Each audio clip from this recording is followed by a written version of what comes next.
చాలా విన్నాం ma'am social మీడియాలో మీరు చేసే ఫైట్ గురించి. మెడికల్ షాప్ వెళ్తే ఓఆర్ఎస్ ఇవ్వమ్మా అంటే మెడికల్ షాప్ లో వాళ్ళు ఏం చేస్తున్నారు, ఇది ఇస్తున్నారు. ఓఆర్ఎస్ అడిగితే ఇవే ఇస్తున్నారు. చాలా మంది ఇన్ఫ్లుయెన్సర్స్ అనుకోవచ్చు, డాక్టర్స్ అనుకోవచ్చు, సపోర్ట్ చేస్తున్నారు. ORS కాదు, ORS ORSL. Fortunate to have a person like you ma'am. నిజంగా మన ఇండియన్ పేరెంట్స్ తెలుసో తెలియకనో సాల్టెడ్ గానీ షుగర్ గానీ ఈ ప్యాకేజ్డ్ ఫుడ్స్ ఏవైతే ఇస్తున్నారో లైక్ స్లో పాయిజన్ లాగా పిల్లలకి నిజంగానే తెలియకుండా ఇస్తున్నారా? మన దేశంలో 100 పిల్లలు చనిపోతుంటే 13 మంది మోషన్స్ వల్లే చచ్చిపోతున్నారు. ఇప్పుడు లేబుల్ మీద ఏం రాస్తున్నారు, యాడెడ్ రిఫైన్డ్ షుగర్ 0, కిందకెళ్తే యాడెడ్ అన్రిఫైన్డ్ షుగర్ మెన్షన్ చేస్తారు. మేమనుకుంటా అబ్బా నా బిడ్డకి నేను అసలు షుగర్ లేనిదే ఇచ్చేస్తా అని కాల్ రెగరేసుకుంటున్నారు. ఫుడ్ ప్రొడక్ట్స్ కానీ స్నాక్స్ ఐటమ్స్ కానీ ఈ ఓవర్ యూసేజ్ ఆఫ్ షుగర్ గురించి ఎందుకు మన ఇండియన్ డాక్టర్ సైలెంట్ గా ఉంటున్నారు? డైలీ ఇంటేక్ లో ఎంత క్వాంటిటీ ఆఫ్ షుగర్ తీసుకుంటే ఇట్ ఈస్ ఓకే? ఇప్పుడు లేటెస్ట్ గైడ్ లైన్స్ అయితే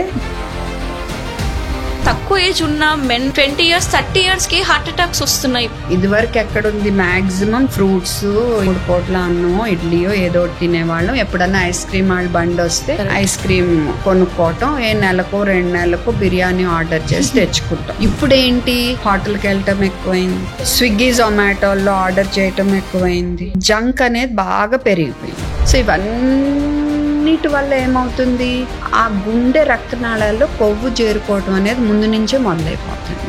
అందుకని తొందరగా హార్ట్ అటాక్ వచ్చే ఛాన్స్ పెరిగింది.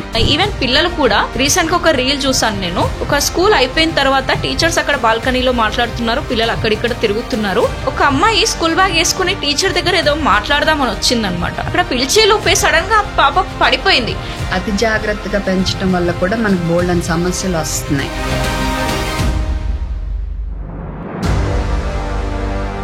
నమస్తే అండి, welcome back to our channel. నేను మీ సౌజన్య, పేరెంటింగ్ కోచ్. ఈ రోజు మన పాడ్కాస్ట్ చాలా స్పెషల్ అన్నమాట. ఎందుకంటే we are going to discuss some deep and bold topics about children's health, parenting and society. ఈ రోజు మన గెస్ట్ చాలా అంటే చాలా ఇన్స్పైరింగ్ పర్సనాలిటీ అన్నమాట. అదేనండి మన doctor Sivaranjani Santosh garu. Paediatrician, social activist, first aid trainer, author and a strong supporter of breast feeding. ఈ ఎపిసోడ్ లో మనం నార్మల్ టాపిక్స్ మాత్రమే కాదు, సమ్ టఫ్ క్వశ్చన్స్ కి ఆన్సర్ కూడా ఎక్స్ప్లోర్ చేయబోతున్నాం. Are we over medicating children and under parenting them? First aid importance ఏంటి, అలాగే హోమ్స్ లో ఎందుకు దీన్ని ఇగ్నోర్ చేస్తున్నారు? మదర్స్ కి రియల్ కేర్ ప్రెగ్నెన్సీ తర్వాత ఉందా? అసలు కౌన్సిలింగ్ ఎక్కువ కావాల్సింది చిల్డ్రన్స్ కా లేకపోతే పేరెంట్స్ కా? అలాగే చాలా మంది సెలబ్రిటీస్ జంక్ ఫుడ్స్ ని ప్రమోట్ చేయడం వల్ల నిజంగా మన పిల్లలకి హెల్త్ క్రైసిస్ ని క్రియేట్ చేస్తున్నామా? ఈ కాన్వర్సేషన్ మీకు చాలా ఐ ఓపెనింగ్ గా ఉండబోతుంది. మీకున్న సమ్ బిలీఫ్స్ ని కూడా క్వశ్చన్ చేయడం జరుగుతుందన్నమాట. So stay tune till the end, because మన డాక్టర్ శివరంజని గారు చెప్పబోయే విషయాలు might be surprises you. Let's dive into today's powerful podcast. Hello Sivaranjani ma'am, ఎలా ఉన్నారండి? బాగున్నామా? How are you? Very nice ma'am. So చాలా విన్నాం మ్యామ్ సోషల్ మీడియాలో మీరు చేసే ఫైట్ గురించి కానీ, మీరు చేసే చిన్న చిన్న ఎఫర్ట్స్ సమ్వన్స్ లైఫ్లో చాలా చేంజెస్ తీసుకొస్తున్నాయి. ఆ చేంజెస్ కూడా చూస్తున్నాము. చాలా మంది ఇన్ఫ్లుయెన్సర్స్ అనుకోవచ్చు, డాక్టర్స్ అనుకోవచ్చు, సపోర్ట్ చేస్తున్నారు. It's a very fortunate to have a person like you ma'am. Thank you so much for that. Small question ఏంటి అని అంటే, నిజంగా మన ఇండియన్ పేరెంట్స్ తెలుసో తెలియకనో సాల్టెడ్ కానీ షుగర్ కానీ ఈ ప్యాకేజ్డ్ ఫుడ్స్ ఏవైతే ఇస్తున్నారో లైక్ స్లో పాయిజన్ లాగా పిల్లలకి నిజంగానే తెలియకుండా ఇస్తున్నారా? అసలు ఈ లేబుల్ చదివి ఇవ్వడం వల్ల మనం చైల్డ్ లైఫ్ ని ఎలా సేవ్ చేసిన వాళ్ళం అవుతాము? చదువుకున్నాళ్ళే లేబుల్ సరిగ్గా చదవట్లా. మనం కూడా ఇప్పుడిప్పుడే దాని ఇంపార్టెన్స్ తెలుసుకుంటున్నాము. లేబుల్ చదివాలి అనేది ఇంపార్టెన్స్ గత 3-4 ఏళ్ల నుంచి. కరెక్ట్. ఓకే, సో లేబుల్ చదవటం అనేది చాలా ఇంపార్టెంట్. ఇప్పుడు ఒక ఎగ్జాంపుల్, చిన్న ఎగ్జాంపుల్, యాక్చువల్గా చాలా పెద్ద ఎగ్జాంపుల్. ఇప్పుడు మీకు తెలుసు కదా, నేను మిస్లీడింగ్ ఓఆర్ఎస్ డ్రింక్స్ మీద ఫైట్ చేస్తున్నాను. అది హై షుగర్ డ్రింక్స్ కి ఓఆర్ఎస్ అని పేరు పెట్టేసుకున్న వాటి మీద. ఇప్పుడు ఓఆర్ఎస్ అని పెద్దగా కనపడుతుంది, మనం ఇచ్చేస్తున్నాం. ఏది బిగినింగ్ లో 2016-17 అప్పుడు నేను పేరెంట్స్ ఇది ఓఆర్ఎస్ అయినా డాక్టర్ అంటే అంతే, దాంట్లో ఇంత కిరికిరి ఉంటుంది అనేది నాకు అసలు తట్ల. ఏంటా పిల్లలు ఎక్కువ మోషన్ వెళ్ళిపోతున్నారని చూస్తే అప్పుడు తెలిసింది ఇది ఓఆర్ఎస్ కాదు, పేరే ఓఆర్ఎస్ అని. అప్పుడు వెనక్కి తిప్పి చూస్తే actual WHO recommended formula ORS కంటే 10 రెట్లు చక్కెర ఉంది. అప్పుడు వాళ్ళు మనల్ని రెప్స్ వాళ్ళందరూ వచ్చి కలుస్తారు వాళ్ళ ప్రోడక్ట్ అమ్ముకోటానికి. అదేంటమ్మా అసలు మీరు ఎలాగ చేస్తున్నారు అంటే, నెమ్మదిగా this is not to be given during dairy అని చిన్న అక్షరాలు వెనకాల ఎక్కడో పెట్టారనమాట. ఇంకా అది కూడా మనం అడిగి గవర్నమెంట్కి లెటర్స్ రాస్తే 2022 ఆగస్ట్ 8న వాళ్ళు ఈ ఓఆర్ఎస్ అనేవి ఇలాంటి వాటి నుంచి తీసేయాలని ఆర్డర్ పాస్ చేశారు. 2 నెలల్లో ఆర్డర్ మారిపోయింది. This is not an ORS అని ఇంకొంచెం పెద్ద అక్షరాల్లో ఫ్రంట్లో, అంటే పెద్ద అక్షరాలు అంటే do not give during diarrhoea కంటే పెద్ద అక్షరాలు, ఈ ఓఆర్ఎస్ కంటే పెద్ద అక్షరాలు కాదు, డిస్క్లైమర్ పెట్టారు. సరే పెట్టారు, పెట్టినా తెలియకుండా బోళ్ళంత మంది ఇచ్చేస్తున్నారు అనుకో. కానీ అసలు చదువురాని వాళ్ళు ఎంతమంది? కరెక్ట్. అండ్ పోర్ పీపుల్ పాపం వాళ్ళు వెళ్ళి అన్న మెడికల్ షాప్కి వెళ్ళి అన్న నాకు ఓఆర్ఎస్ ఇవ్వంటే ఇది ఇచ్చేస్తారు. ఎవరు చదువుతారమ్మా? కానీ చదవటం ముఖ్యం, లేకపోతే ఇలాగే మోసపోయి బిడ్డలు నష్టపోతారు. ఇప్పుడు ఇచ్చారనుకో మోషన్స్ ఎక్కువైపోతాయి. మన దేశంలో 100 పిల్లలు చనిపోతుంటే 5 ఏళ్ల పిల్లలు 13 మంది మోషన్స్ వల్లే చచ్చిపోతున్నారు. మరి మోషన్స్ పెంచేది మనం తెలియక లేబుల్ చదవకపోవటం వల్లే కదా. సరే పోనీ లేబుల్ ఎందుకు ముఖ్యమో చెప్తాను. ఇప్పుడు ఓఆర్ఎస్ పౌడర్ ప్యాకెట్ కొన్నామని 2 రకాలు ఉన్నాయి. మళ్ళా 4.2 గ్రామ్ అని ఉంది, 21 గ్రామ్ అని ఉంది. 21 గ్రామ్ అయితే లీటర్లో ముందే కలిపేసి పెట్టుకోవాలి, 4.2 గ్రామ్ అయితే 200 ml కలిపేసి పెట్టుకోవాలి. ఈ లేబుల్ చదవరు, కొంచెం పౌడర్ తీసుకుంటారు, కొంచెం నీళ్ళు. అవునా? చాలా మంది మిస్టేక్ చేస్తారు. మందులు, నేను డాక్టర్ని కాబట్టి నేను మందుల గురించి చెప్తున్నా, ఫుడ్స్ వరకు వస్తా నేను. ఇప్పుడు మందులు అనుకో, ఇప్పుడు డామ్స్టాల్ బేబీ డ్రాప్స్ అని ఉంటాయి. అది 1 ml లో 10 mg డోంపెరిడోన్ ఉంటుంది. డోమ్స్టాల్ సస్పెన్షన్ అని ఉంటుంది, 1 ml లో 1 mg డోంపెరిడోన్ అని ఉంటుంది. చాలా సార్లు ఏమవుతుంది, డాక్టర్ ఏమో డోమ్స్టాల్ సస్పెన్షన్ 5 ml ఇమ్మని రాశారను, 1 ml 1 mg అంటే 5 mg ఇమ్మని. వీళ్ళు వెళ్ళి డ్రాప్స్ కొన్ని 5 ml ఇస్తారు, అంటే 10 రెట్లు ఎక్కువ ఇస్తారు. అండ్ నా ఎక్స్పీరియన్స్ లోనే 3 పిల్లలు సెమీ కోమాలాకి వెళ్ళారు అలా ఇవ్వటం వల్ల. అండ్ ఇంకో డాక్టర్ గారు అయితే మ్యాక్స్ట్రా డోమ్స్టాల్ గురించి అనుకుంటా చెప్పారు. ఆ బిడ్డ పోతే మదర్ తట్టుకోలేక జంప్ చేసేసారు, అంటే తన తప్పు వల్ల బిడ్డ పోయాడని. అది ఇంత అసలు ఇంత బాధాకరమైన విషయం చదవపోవటం వల్ల. ఇప్పుడు క్రోసిన్, క్యాల్పాల్ ఇలాంటివి ఉన్నాయి, అందులో రకరకాల స్ట్రెంత్లు ఉన్నాయి. దాని ప్రతి లేబుల్ మీద ఇంత బరువుకి ఇంత డోస్ అని రాసి ఉంటుంది, ఎవరు చదవరు, గబుక్కుని 10 రెట్లు ఇచ్చేస్తారు. ఎంత తల్లడిల్లిపోతాం మనం. నా దృష్టికి వచ్చి అయ్యో కొన్ని కదా, అలా ఎన్నెన్ని జరుగుతున్నాయి చెప్తుంటేనే నాకు ఏదో ఫీలింగ్ అనిపిస్తుంది. అసలు మీరు డైలీ అట్లాంటివి చూస్తుంటారు, మరి ఎంత బాధ అనిపిస్తుంది. అంటే నాకు చూపించే పేరెంట్స్ కేమో నేను హ్యామర్ చేస్తానే ఉంటాను అనమాట, మెసేజ్లు వాట్సాప్ గ్రూప్ లో మీరు ఇలా ఇవ్వాలి నాకు ఫస్ట్ నుంచి చూపించే వాళ్ళ విషయంలో ఇది తక్కువ. కానీ సడన్ గా నాకు వచ్చి కనపడతారు చూడండి, అవి చాలా కనపడతాయి అలాంటి. ప్రాక్టికల్ గా చూస్తారు. ఇది మందుల విషయమే నేను చెప్పేది, ఎందుకంటే ప్రాణానికి చాలా అక్యూట్ గా, అంటే సడన్ గా హాని చేసే పరిస్థితులు ఇవన్నీ. ఇప్పుడు మీరు అన్నారు చూసారా లేబుల్, స్లో పాయిజన్, అది ఇప్పుడు మీకు అందరికీ తెలుసు. చక్కెరది తినేస్తే మనకి ఊబకాయం కాడి నుంచి, PCOS కాడి నుంచి, పెద్ద మనిషి అవటం తొందరగా అవటం కాడి నుంచి, ఆడపిల్లలు రైట్, తర్వాత ఫర్టిలిటీ సమస్యలు, అవును, సంతానలేమి సమస్యలు, అంతే అంటారా తెలుగులో? ఓకే, ఇన్ఫర్టిలిటీ ఇవన్నీ. ఆ తర్వాత చక్కెర వ్యాధి, డయాబెటీస్, తర్వాత కీళ్ళ నొప్పులు, ఆత్మన్యూన్యతాభావం, లావ్ అవటం వల్ల, ఇవన్నీ సమస్యలే కదా, సమస్యలు. సో అండ్ ఈ మధ్య బాగా కాన్సన్ట్రేషన్ సరిగ్గా ఉండకపోవటం, అటెన్షన్ డెఫిసిట్స్, ఇలాంటివన్నీ. అండ్ తల్లి బిడ్డను మోయాల్సిన తల్లి ఈ షుగర్లు అవన్నీ ఎక్కువ తినేసి తను తర్వాత బిడ్డకు కూడా ఎఫెక్ట్ అయ్యి, సో ఇవన్నీ తెలుసు మనకు తెలుసు. తెలిసినా కూడా గబుక్కుని లేబుల్ చదవము, ఎంత ఇస్తున్నాం ఏమి ఇస్తున్నామని. చదివినా అర్థం కాని పరిస్థితి మ్యామ్. పరిస్థితి ఏంటో చెప్పనా, ఇప్పుడు తెలివిగా ఏం చేస్తున్నారో చాలా మంది అడ్వర్టైజ్మెంట్ లో, మార్కెటింగ్ లో అండ్ మామూలుగా ఓన్లీ ఇన్ఫ్లుయెన్సర్స్ తోనే కాదు, డాక్టర్స్ తో కూడా చేపించేస్తున్నారు. No sugar, no refined sugar, naturally sweetened with jaggery అని. ఓకే, వెనక్కి తిప్పి చూస్తే కొంతమంది ఏం పెడుతున్నారు, యాడెడ్ షుగర్ లో 0 పెట్టి న్యాచురల్లీ స్వీటెండ్ విత్ జాగరీ అని పెడుతున్నారు. తర్వాత మనం కొంచెం వి కాల్ దెమ్ అవుట్, కొంతమంది ఇది ఇలా కాదు అని. ఇప్పుడు లేబుల్ మీద ఏం రాస్తున్నారు, యాడెడ్ రిఫైన్డ్ షుగర్ 0, కిందకి వెళ్తే యాడెడ్ అన్రిఫైన్డ్ షుగర్ మెన్షన్ చేస్తారు. ఒక కంపెనీ లిటిల్ జాయ్స్ అని ఉంది. ఓకే, అది 30 గ్రాముల్లో 16 గ్రాములు యాడెడ్ షుగరే, కానీ ఏం షుగరు, అన్రిఫైన్డ్ షుగర్. 0నే పెడతారు వాళ్ళు, రిఫైన్డ్ 0 పెడతారు. నువ్వు చదువుకో, నువ్వేమనుకుంటావు, అబ్బా నా బిడ్డకి నేను అసలు షుగర్ లేనిదే ఇచ్చేస్తాను, కాల్ ఎగరేసుకుంటున్నారు. ఫ్లేవర్డ్ మిల్క్ పౌడర్స్, గమ్మీస్ అని. లిటిల్ జాయ్స్ అనే కాదు, ఈ కంపెనీలు ఇప్పుడు కొత్తగా ట్రూవీ అని వచ్చింది, తర్వాత ఏదది గ్రిడ్జో అని వచ్చింది, తర్వాత హంగ్రీ కోలా అని వచ్చింది.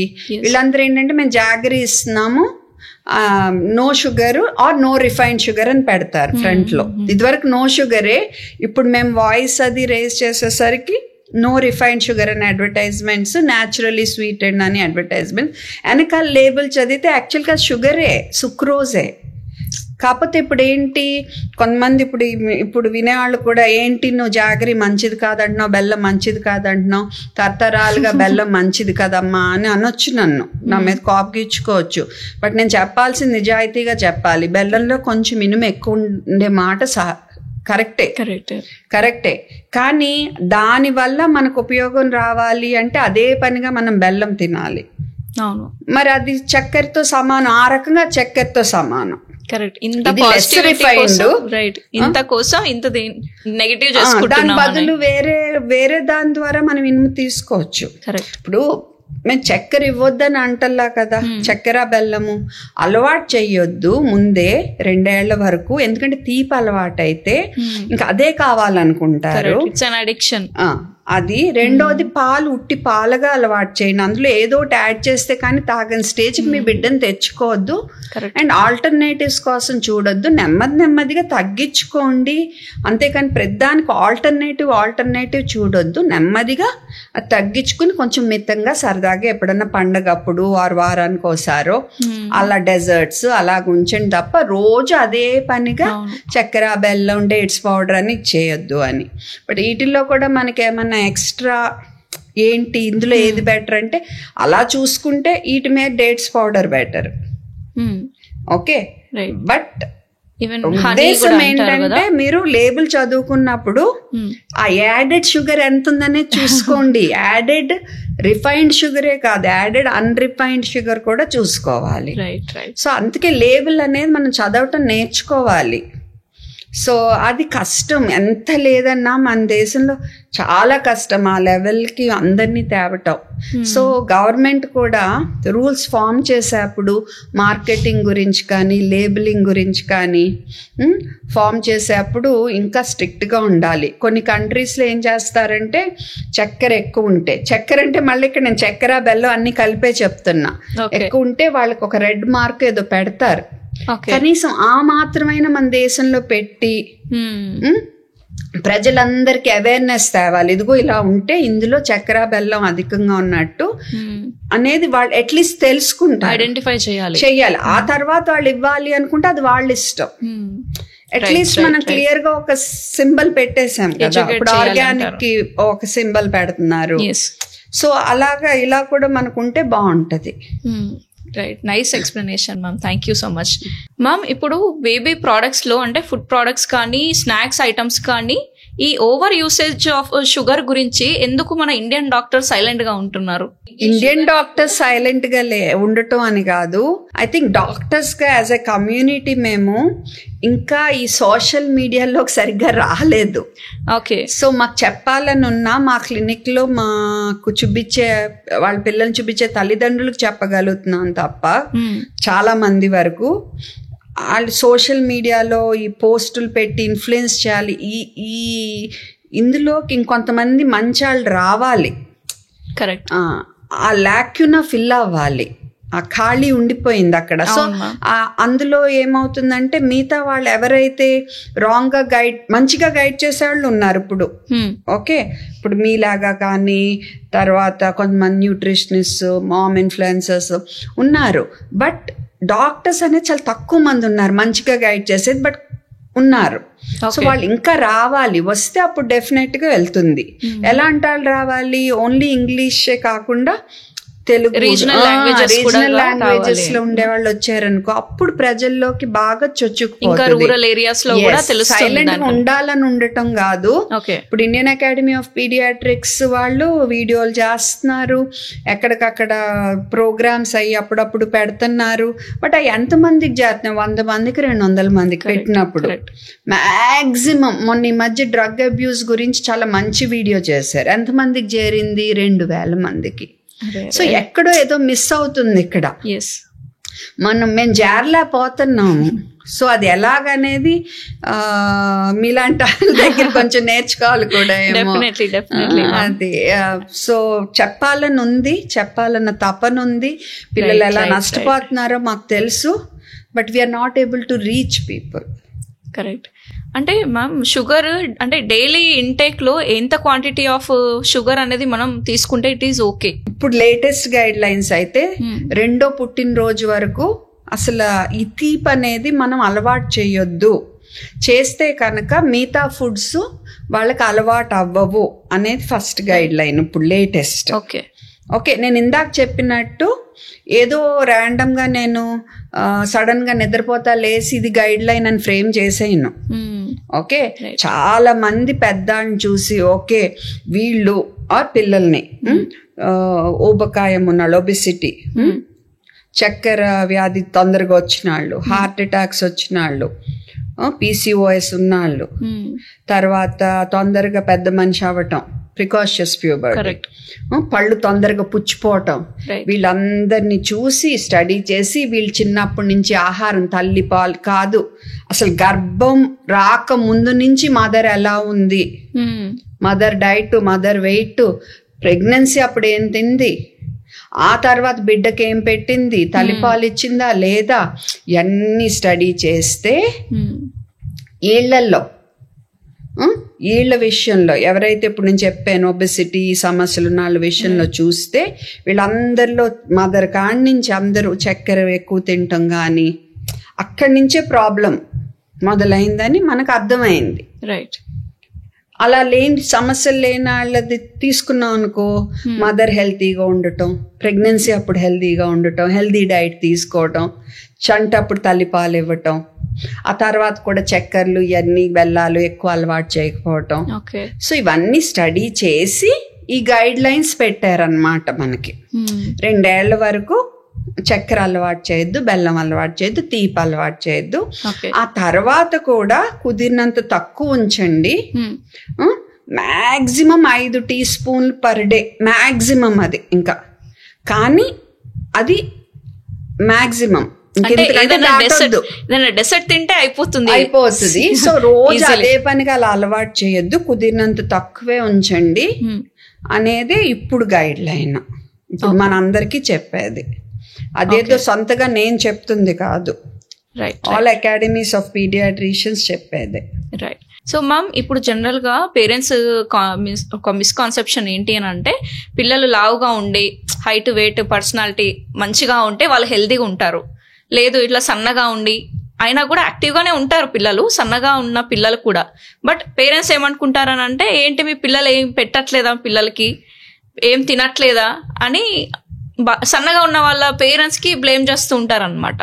అంటే ఇది ఎంతవరకు కరెక్ట్? అంటే లావుగా ఉండి హెల్తీయా? ఇది వరకు ఉంటే హెల్దీయా కాదు, ఉంటేనే హెల్దీయా కాదు, ఉంటే హెల్దీ కాదు. అలా ఉంటే హెల్దీ కాదు, అది హెల్దీ కాదు. ఓకే, కరెక్ట్ గా గ్రోత్ ఉండాలి అండ్ యాక్టివ్ ఉండాలి. చర్మం, కళ్ళు, జుట్టు అన్నీ హెల్దీగా ఉండాలి.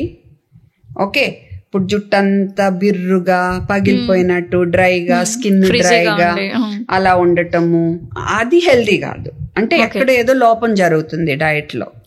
సో ఎదుగుదల బాగుండి మిగతా అవయవాలన్నీ మనకు కనపడే అయితే మొత్తం ఎక్కువ స్కిన్ ఎక్కువ కనపడుతుంది, జుట్టు కనపడుతుంది.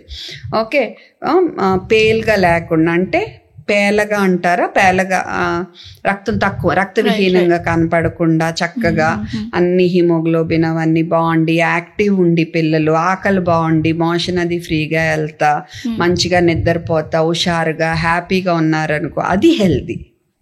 గ్రోత్ పర్లేదు కానీ యాక్టివ్ గా ఉన్నంత వరకు ఎలాంటి అంటే మరి అసలు అంత సన్న కాదు, అంటే ఒక యావరేజ్ లిమిట్ అనేది ఉంటుంది కదా. ఒక గ్రోత్ చార్ట్ ఇస్తారు కదా పీడియాట్రిషియన్స్ లో. ఒక్కొక్క ఫ్యామిలీ ఒక్కొక్క రకం కదా, నా జీన్స్ వేరు మీ జీన్స్ వేరు, ఆ రకంగా వాళ్ళు ఉంటారు కొంతవరకు తల్లిదండ్రులు బట్టి.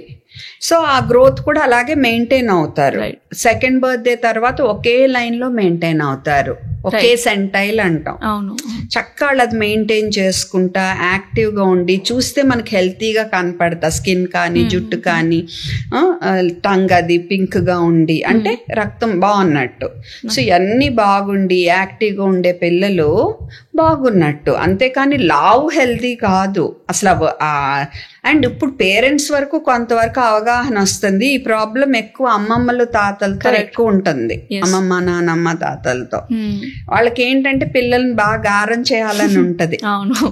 ఓకే, అండ్ సహజమే కదా బాగా ముద్దు చేయాలని. సో ఇక్కడ ఏమవుతుందంటే తల్లిదండ్రులేమో ఇప్పుడు ఇవన్నీ ఇలాంటి పాడ్కాస్ట్లు విని ఇంకా వేరే వేరే విని నెమ్మదిగా వాళ్ళు చక్కెర ఇలా తగ్గించుకోవాలని చూస్తున్నారు. ఇక్కడ అమ్మమ్మ నానమ్మ తాతలతో అక్కడ క్లాష్ వస్తుంది. సీక్రెట్ గా వాళ్ళకి ఇచ్చేస్తారు, మేము పెట్టలేదా అంటారు, చెప్పకు నాన్నకు చెప్పకు అని మెల్లిమెల్లిగా ఇస్తుంటారు. సో ఇంకో రకంగా పిల్లలకి అలా దాక్కుని తింటాం అలవాటు చేస్తే ఇప్పుడు ఫుడ్ తర్వాత డ్రగ్స్ వరకు అదే అవుతుంది. సో తల్లి ఏం చేసినా పేరెంట్స్ ముందు చేయగలగాలి వాళ్ళు. అండ్ వీటితో నెగటివ్ అసోసియేషన్ వద్దు. డెజర్ట్ తిన్నప్పుడు హ్యాపీగా తినాలి వాళ్ళు, గిల్టీగా తినకూడదు. కానీ ఆ డెజర్ట్ అప్పుడప్పుడు తినాలనేది మనం చిన్నప్పటి నుంచి వాళ్ళకి నేర్పించుకుందాము. అంతేకాని నువ్వు డెజర్ట్ తినకు ఆ టైప్ లో వెళ్ళొద్దు. మనం ముందు నుంచే వాళ్ళకి అవగాహన కలిగిద్దాము. అండ్ పెద్దవాళ్ళతో నేను అనేది అంతే, కరెక్టే మీరు ఇవ్వలేదా అనేది కరెక్టే, కానీ మీరు ఇవ్వలేదా అనేది ఇప్పుడు తేనె ఉందనుకోండి, మేము ఇవ్వలేదా అంటారు ఫస్ట్ బర్త్డే లోపు. అవును, కానీ ఆ చనిపోయే బిడ్డ 1 మిలియన్ 2 మిలియన్లో ఒక బిడ్డ. లక్కీగా అది మన బిడ్డ అవ్వలేదు, మనం హ్యాపీ, మేము తేనె ఇవ్వలేదా అని మీరు అనుకుంటున్నారు. సో బాట్యులిజం అనే జబ్బు వల్ల చనిపోవచ్చు, పెరాలసిస్ వచ్చి. సో అందుకనే తేనె ఫస్ట్ బర్త్డే వరకు ఇవ్వద్దు అంటాము. ఈ ఫస్ట్ బర్త్డే కట్ ఆఫ్ ఏంటని మీరు నన్ను అడగొచ్చు. సో పేగ్ అనేది అంత మెచ్యూరిటీ ఉండదు. సో అందుకనే ఫస్ట్ 6-7 నెలల్లో తేనె ఇస్తే ఆ టైంలో క్లాస్ట్రీడియం బాట్యులినం అనే క్రిమి కనుక తేనెలో ఉంటే ఆ టాక్సిన్ వల్ల, ఆ విషం వల్ల పెరాలసిస్ వచ్చి బిడ్డ చనిపోవచ్చు. ఓకే, కానీ చాలా అరుదు, చాలా అరుదు అది. సో అందుకని రూల్ ఏం పెట్టారు ఇవన్నీ చూసి, ఓకే ఫస్ట్ అంటే ఇంకొంచెం ఎక్స్టెండ్ చేశారనమాట. ముందు ఫస్ట్ పుట్టినరోజు వరకు తేనె ఇవ్వద్దు, తర్వాత ఇంట్రడ్యూస్ చేయండి అని. అంతేకాని ఏదో ర్యాండమ్ గా పెట్టిన రూల్స్ కాదు ఇవి. సో అందుకని పెద్దాళ్ళు కూడా కొంచెం ఆలోచించాలి. ప్రతిదీ మేము ఇవ్వలేదా అనే ముందు ఎందుకు చెప్తున్నారు, ఓకే ఇవన్నీ అవగాహన, ఈ పిల్లల్ని చూసి సఫర్ అయిన పిల్లల్ని చూసి దాన్ని బట్టే ఈ గైడ్ లైన్స్ వచ్చినాయి అనేది అర్థం చేసుకుని, ఇంట్లో వాతావరణం ఎంతసేపు కూతుర్ని కోడళ్ళు చెప్పే కరెక్ట్ కాదన్నట్టు కాకుండా వాళ్ళ మాట కూడా విని అర్థం చేసుకుంటే బిడ్డకు కూడా హ్యాపీ కదా. నిజంగా మ్యామ్, బిడ్డకి హ్యాపీ ఉండాలంటే చుట్టూ ఇంట్లో అందరూ వాతావరణం సపోర్ట్ బాగుండాలి, చేయాలి. కరెక్ట్. అందరూ ఒక మాట మీద ఉండాలి. ఒక మాట మీద ఉండకుండా ఉన్నామనుకో, సో మీరు ఫస్ట్ నుంచి ఆ బిడ్డల్లో ఒక రాంగ్ మనస్తత్వాన్ని బీజం నాటుతున్నారు. అన్నిటికీ గిల్లి కజ్జాల్లాగా అలా తయారవటానికి. అందరూ చక్కగా అందరికి బిడ్డ బాగుండాలనే కదా కోరిక. అది దృష్టిలో పెట్టుకుని మనకేమైనా డిఫరెన్స్ ఉన్నా పోన్ డాక్టర్ని అడుగుదాము. ఈవెన్ డాక్టర్ కొంతమంది ఏమంటారు, డాక్టర్లు అంతే చెప్తారు, మనకు తెలిసింది చేయాలి అని ఇంట్లో మళ్ళీ మోటివేషన్ చేస్తుంటారు. సో అది కొంచెం మేం చేయలేదా అనేది వాళ్ళు కొంచెం తగ్గటం. ఈ యంగర్ జనరేషన్ కూతులు కానీ, కోడలు కానీ, కొడుకులు కానీ, అల్లుళ్ళు కానీ వీళ్ళతో కొంచెం లేదమ్మా, లేదు నాన్న, లేదు అత్తయ్య, లేదు మామయ్య, ఇది ఇలా చెప్తున్నారు, ఒకసారి మా మాట కూడా వినండి అని వాళ్ళకి చూపించటం. సో వాళ్ళందరూ కూర్చుని మాట్లాడుకుని ఓకే మన బిడ్డ విషయంలో మనం ఇలా ఉందాము అని ఒక నిర్ణయానికి వచ్చి ఒక మాట మీద ఉంటే ఆ బిడ్డ బాగా పెరుగుతాడు. రైట్. అంటే అప్పటి కాలంలో కానీ రైట్ అప్పటి కాలంలో పెట్టలేదు అని అంటే అప్పుడు ఉన్న ఎన్విరాన్మెంట్ డిఫరెంట్గా ఉంది. ఇప్పుడు ఈ జనరేషన్కి వస్తే ఇప్పుడు ఎన్విరాన్మెంట్, ఈ టెక్నాలజీ పెరిగిపోయింది. ఇప్పుడు నాకు కూడా చాలా మంది పేరెంట్స్ అడుగుతుంటారు, మ్యామ్ ఇప్పుడు రైట్ పేరెంటింగ్ కొట్టకూడదు, తిట్టకూడదు అని నేను చెప్తుంటాను పేరెంట్స్కి. బట్ ఇంట్లో వాళ్ళు సపోర్ట్ చేయరు దానికి. కొడితేనే వింటాడు, తిడితేనే వింటాడు, వాడు గట్టిగా చెప్తేనే వింటారు, ఎవరిదన్నా ఒకరిది భయం ఉండాలి ఇంట్లో వాళ్ళది అని చాలా మంది ఇట్లా చెప్తుంటారు. ఇప్పుడు ఓల్డ్ జనరేషన్ ఏదైతే ఉందో చెప్పినప్పుడు ఇప్పుడు న్యూ టెక్నాలజీస్ ఇవన్నీ ఉన్నాయి, ఇప్పుడు అవి వాడకూడదు కదా. న్యూ ట్రెండ్స్ ఏవైతే ఉన్నాయో, ఇప్పుడు మొబైల్ ఫోన్ వచ్చింది, అప్పటి లేదు. మీరు అప్పుడు అలాగే ఉన్నాము, ఇప్పుడు కూడా అలానే ఉంటామంటే ఇప్పుడు ట్రెండ్స్ మీరు వాడకూడదు, టెక్నాలజీని యూజ్ చేయకూడదు, కార్లలో తిరగకూడదు, అంతే కదా. ఇప్పుడు అప్గ్రేడ్ అయ్యారనంటే దీన్ని కూడా అప్గ్రేడ్ చేసుకోవాలి. ఇప్పుడు నువ్వు వచ్చేవన్నీ తీసుకుంటున్నావు, అవును, కానీ నీ బేసికల్ గా ఏంటంటే మన అందరూ మనకు కావాల్సింది చేయాలి, ఇది మనకు కంఫర్ట్ ఇస్తుంది చేస్తాము. ఇదైతే కనుక మరి నేను నమ్మేది నువ్వు రాంగ్ అంటున్నావు, అంతే కదా, అందుకని నేను చేయను.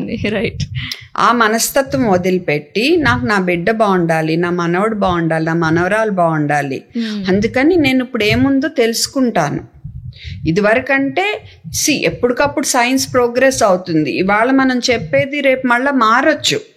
రీసెర్చ్ లో మనకు వేరే కొత్త విషయాలు బయటపడొచ్చు, మనం పాటిస్తున్నాయి తప్పని తెలవచ్చు.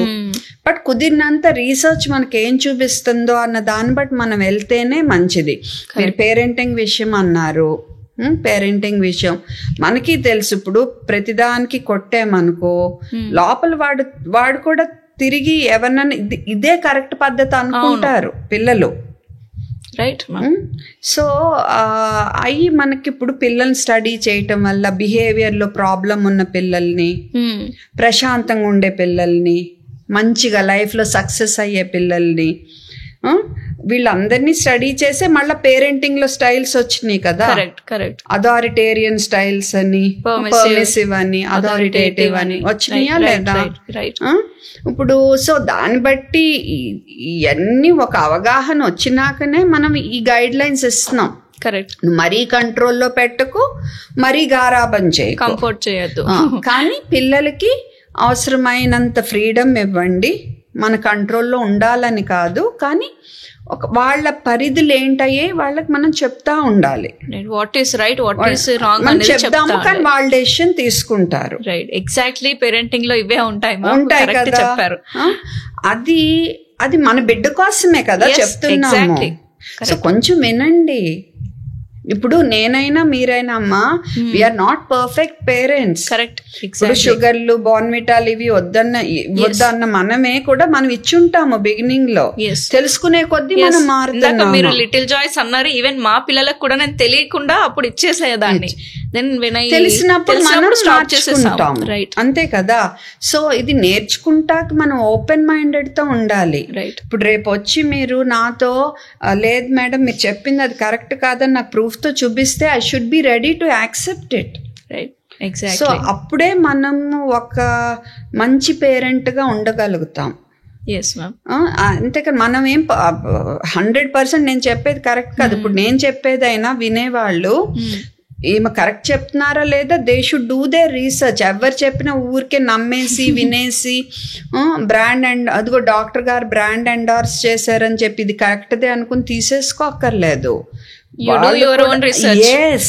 రైట్, ఎందుకంటే ఫైనల్ గా నీ బిడ్డకి నువ్వు responsible. Exactly ma'am. Okay, so అది చాలా important. Very nice ma'am. In general గా తక్కువ ఏజ్ ఉన్న మెన్ అండ్ ఉమెన్ లో చూడట్లేదు, మెన్ లోనే మోస్ట్లీ 20 years 30 years కి హార్ట్ అటాక్స్ వస్తున్నాయి వాళ్ళకి.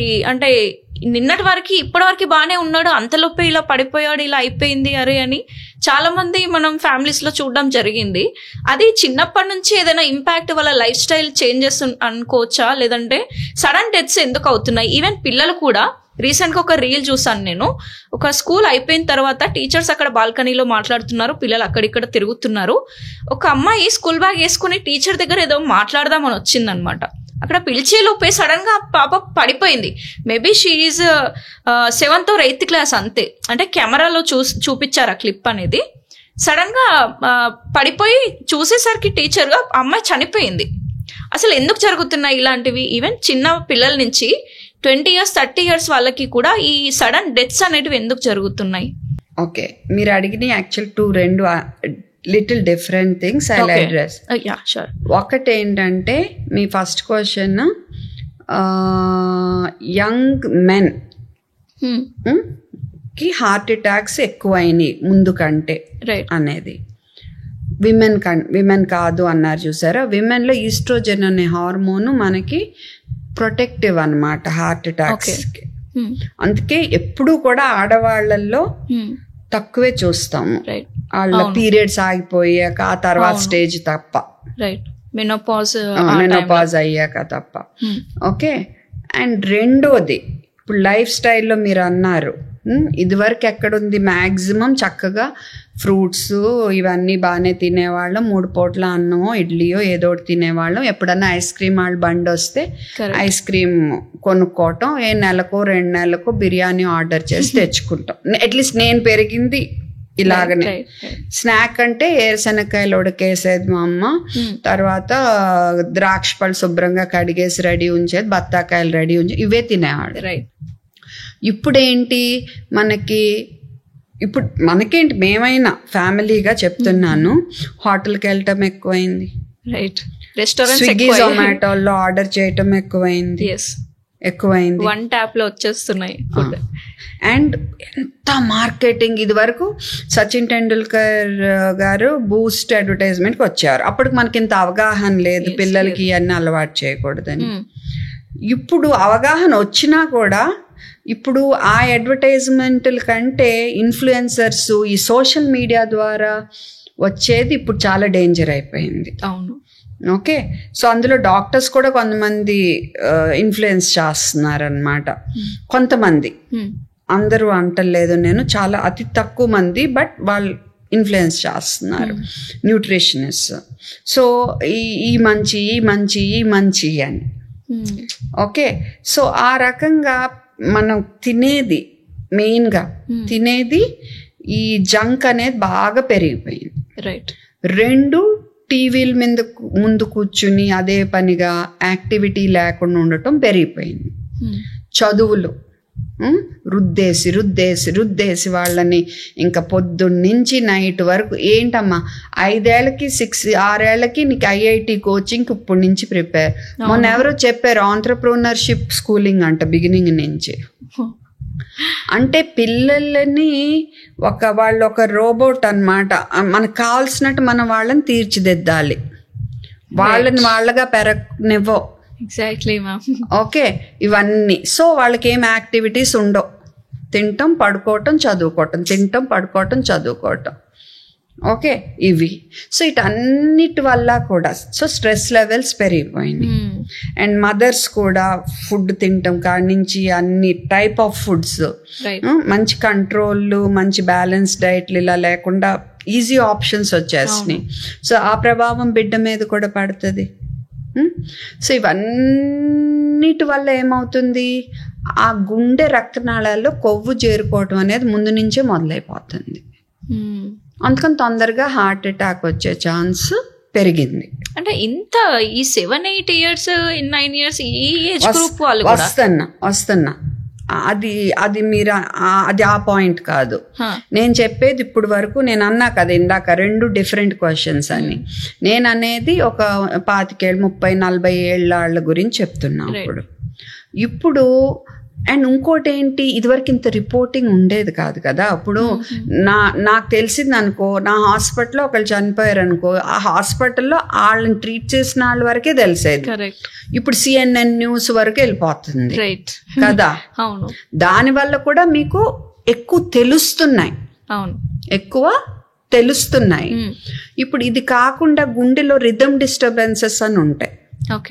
అంటే ఏంటి, ఇందులో కొవ్వు చేరుకోవటం వల్ల కాదు. గుండె అనేది ఎలా పనిచేస్తుంది అంటే, కరెంటు చాలా లో కరెంటు మన గుండెకి సిగ్నల్ ఇస్తుంది. మీరు ECG అని చూసుంటారు, ఇలా వెళ్తాయి, సినిమాల్లో కూడా చూపిస్తారు. అది ఫ్లాట్ వస్తే మనిషి చనిపోయినట్టు చూపిస్తారు. అది కరెంటే. ఆ కరెంట్ సిగ్నల్ వల్ల, ఆ సిగ్నల్ వల్లే గుండె కొట్టుకుంటది. ఓకే, దాన్ని రిథమ్ అంటాం మనం. సో ఆ కరెంట్ సిగ్నల్ ఒక ప్రకారం వెళ్ళాలన్నమాట. ఆ సిగ్నల్ ఒక ప్రకారం వెళ్లకుండా అటు ఇటు అయిందనుకో, పుట్టుకతో ఉన్న కొన్ని ఇష్యూస్ వల్ల,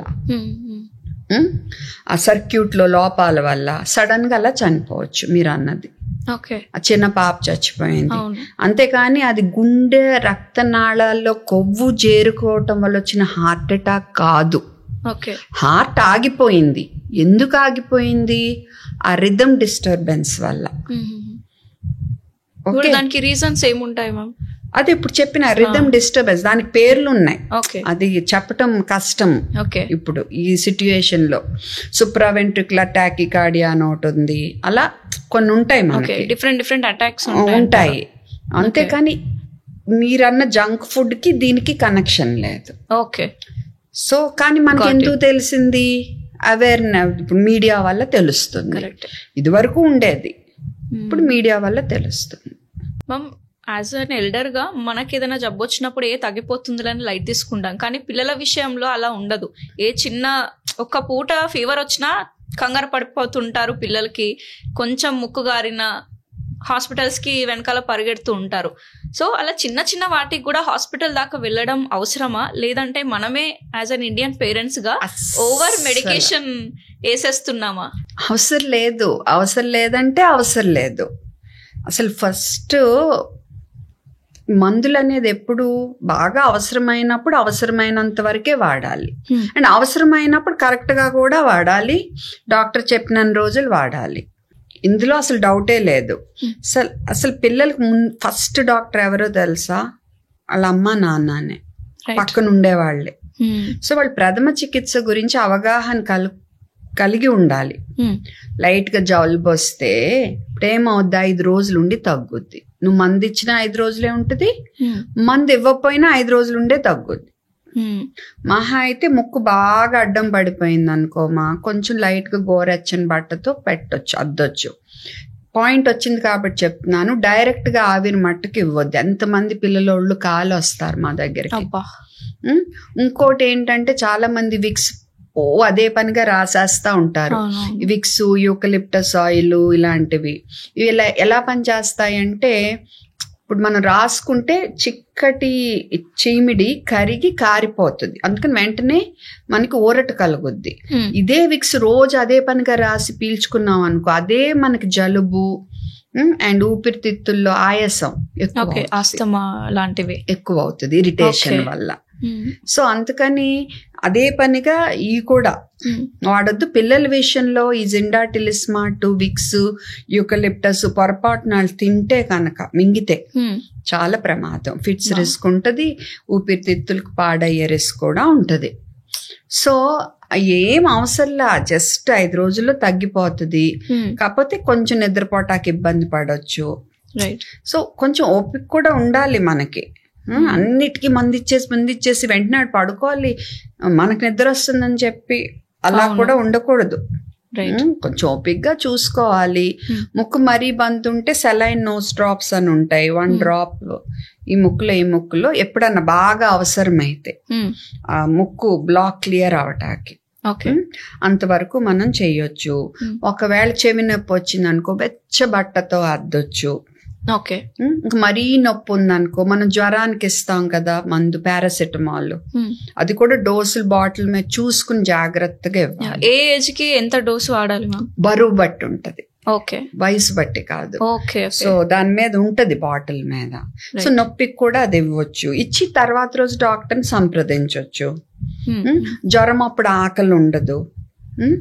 సో తినట్లేదు చేసి పెట్టామనుకో వామిట్ చేసేస్తారు.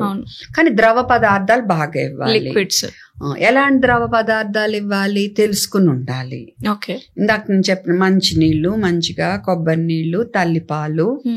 మ్యామ్ ఇంకోటి సర్ది అయినప్పుడు ఇంకా కొబ్బరి నీళ్ళు ఇవ్వకూడదు అంటారు, ఈజ్ ఇట్ ట్రూ? లేదు ఆ పాయింట్కి వస్తా. సో మనం ద్రవ పదార్థాలు బాగా ఇవ్వాలి. ఒకవేళ జ్వరం 5 రోజుల పైన ఉన్నా, హై జ్వరం 3 రోజుల పైన ఉన్నా, అసలు ఏమి ద్రవ పదార్థాలు తీసుకోవట్లేదు, చాలా డల్ ఉన్నాడు, చెవి నొప్పి, ఆయాసం ఇలాంటివి ఉంటే తప్పనిసరిగా డాక్టర్ని సంప్రదించాలి. జలుబు విషయంలో కొబ్బరి నీళ్లు అనేది ఏంటంటే, కొబ్బరి నీళ్ళు తాగినప్పుడు లైట్గా ఇక్కడ టిక్లు అయినట్టు చల్లదనం వల్ల లైట్గా అప్పుడు రావచ్చు. అంతేకాని దానివల్ల మనకి ఊపిరితిత్తులో నిమ్ము చేరిపోదు. కాబట్టి ఇవ్వకూడదనే రూల్ లేదు. కాకపోతే ఏంటంటే మనకు జలుబు ఉన్నప్పుడు, ఇప్పుడు ఇన్ఫెక్షన్ వల్ల జలుబు వచ్చింది అనుకో, జ్వరం, జలుబు, దగ్గు ఆ రకం, అప్పుడు అసలు కొబ్బరి నీళ్ళు ఇంకా ఒక్కొక్కసారి హెల్ప్ అవుతాయి. పెరుగులు అవన్నీ ఇవ్వరు, పెరుగు కూడా ఇవ్వరు. ఆ పిల్లాడేమో అదే తింటాడు. కరెక్ట్. సో చివరికి ఏది తినడు. వాడు తినే మీరెవరు, వాడు తినరు. సో ఏం పర్వాలా. కాకపోతే ఏంటంటే ఇప్పుడు నేను వర్షంలో బాగా చల్లగా గాలి, ఓకే, ఒకటే జలుబు చేసేసింది, ఫ్రిడ్జ్ లోంచి కోల్డ్ పెరుగు తీసేసుకుని చల్లటిది పెట్టానుకో ఇంకొంచెం జలుబు ఎక్కువ అవ్వచ్చు. సో అలా మనం బ్యాలెన్స్ చేసుకోవాలి. ఓకే, అంతేకాని ప్రతి జలుబు దగ్గుకి కొబ్బరి నీళ్ళు ఇవ్వద్దు, పెరుగు ఇవ్వద్దు అంటే అలాగా సెట్ అవ్వదు, అది కరెక్ట్ కాదు. సో మనం ముందు ప్రథమ చికిత్స తెలుసుకుని ఉండండి. ఎప్పుడు డాక్టర్ దగ్గరికి వెళ్ళాలనేది అవగాహన పెంచుకోండి. అండ్ మన దేశంలో ఉన్న దగ్గు జలుబు మందులు మరి నాకు తెలిసి మరి బంగ్లాదేశ్ ఇలా పాకిస్తాన్లో ఉన్నాయేమో, కానీ పాశ్చాత్య దేశాల్లో అయితే అసలు దొరకవు. ఏ మందైనా జ్వరానికి ఒకటి దొరుకుద్దమ్మా మనకి, అదే స్ట్రెంగ్త్, బరువు బట్టి వాళ్ళు ఎంత ఇవ్వాలనేది ఉంటది. తర్వాత సేమ్ దగ్గుకి మాక్సిమం ఒక వెరైటీ దొరుకుద్ది వాళ్ళకి. మన దేశంలో అసలు ఎంత ఘోరంగా ఉంటాయంటే, ఈ కంపెనీ వర్క్ చేయకపోతే ఇంకోటి తెచ్చుకుంటాం, ఇది వర్క్ చేయకపోతే ఇంకొకటి, ఒకే రకం మందు అదే కంపెనీ వాళ్ళు ఒక రకం, ఒక బాటిల్లో ఇప్పుడు ఏ అనుకో బాటిల్, ఒక మందు పేరు ఏ, ఆంబ్రోడిల్ అనుకుందాం, మళ్ళీ ఆంబ్రోడిల్ ఎస్ అని ఉంటది, ఇంకేదో డిఫరెన్స్ కూడా అర్థం కాదు, అందులో వేరే ఉంటాయి. సో నేను డాక్టర్ ఒకటి రాస్తారు, వీళ్ళు ఇంకోటి తెస్తారు, మళ్ళీ ఇది పని చేయలేదని ఇంకో మందు కొంటారు, తీరా చూస్తే అందులో ఇందులో ఒకే రకం ఉంది, వీటి వల్ల ఉండే సైడ్ ఎఫెక్ట్స్ మొత్తం ఎక్కువైపోతుంది. సో మల్టిపుల్ గా యూజ్ చేయకూడదు. కొన్ని మందులు ఏంటి, గుండె దడొచ్చేస్తుంది. ఇందాక నేను చెప్పా కదా, గుండె కొట్టుకునే విధానం, రిథంలో మార్పుల వల్ల ఒకసారి గుండె ఆగిపోవచ్చు అని, ఆ రకం సమస్యలు వచ్చే మందులు కూడా ఉంటాయి నువ్వు ఎక్కువ వాడితే. అంటే చంటి పిల్లలకి అమ్మ, నెల పిల్లలకి, 2 నెలల పిల్లలకి ఈ టానిక్స్ ఇచ్చేస్తున్నారు. అసలు ఇవ్వకూడదంటే ఇవ్వకూడదు. ఎంత డేంజరో, చాలా డేంజర్. సో అన్నిటికీ మందులు ఒక్కటే కాదు మనకు పరిష్కారం. బిడ్డ యాక్టివ్ ఉందా, హుషారుందా, యూరిన్ అది సరిగ్గా వెళ్తుందా, ద్రవ పదార్థాల వరకు ఇవ్వగలుగుతున్నామా, ఈ సమస్య వచ్చి 5 రోజులు అవ్వలా కదా, హై ఫీవర్లు రావట్లా కదా, కొంచెం చూడండి, ఓపిక పట్టండి. లేదు చాలా డల్ ఉంది, ఆయాసం ఉంది, బాగా చెవి నొప్పితో ఏడుస్తుంది, నీళ్లు కూడా తీసుకోవట్లేదు అంటే తప్పనిసరిగా మీరు డాక్టర్ని సంప్రదించి అవసరమైనంత వరకే వాడండి. తర్వాత మళ్ళీ ఒక సమస్య వచ్చింది అనుకో, లాస్ట్ టైం డాక్టర్ ఇచ్చారు కానీ అదే ఇచ్చేయకూడదు. ఎందుకంటే ఒక్కొక్కసారి మీకు చూడటానికి అది ఓన్లీ దగ్గు జ్వరంలా కనపడవచ్చు, కానీ లోపల జరుగుతుంది వేరే అయి ఉండొచ్చు. సో దానికి మళ్ళీ మందు వేరే ఇవ్వాల్సి రావచ్చు. ఇప్పుడు నిమ్ము అనుకో, నిమ్ములో రకరకాల క్రిములు ఉంటాయి, నిమ్ము కాజ్ చేసేవి. సో డాక్టర్గా నేను చూసి నాకు ఇది ఈ క్రిమి అనిపిస్తే ఈ యాంటీబయాటిక్ ఇస్తా. రైట్. ఓకే, సో అలాగ మనము ప్రొసీడ్ అవ్వాలి తప్ప ఇష్టం వచ్చినట్టు మందులు పిచ్చి పిచ్చిగా వాడి, అందుకే చెప్తా పేరెంట్స్కి, మీరు మందు ఇవ్వకపోయినా పర్వాలా, బట్ దయచేసి రాంగ్ డోసులు మట్టుకు ఇవ్వద్దు. పిల్లల ప్రాణానికి ప్రమాదం. మందుల మీద పిల్లల్ని పెంచేయొద్దు మీరు. రోగ నిరోధక శక్తి అనేది వాళ్ళకి బిల్డప్ అవనివ్వండి. మీరు డబ్బులు పోసేసి ఇమ్యూనో బూస్టర్లు అన్ని కొనేయొద్దు.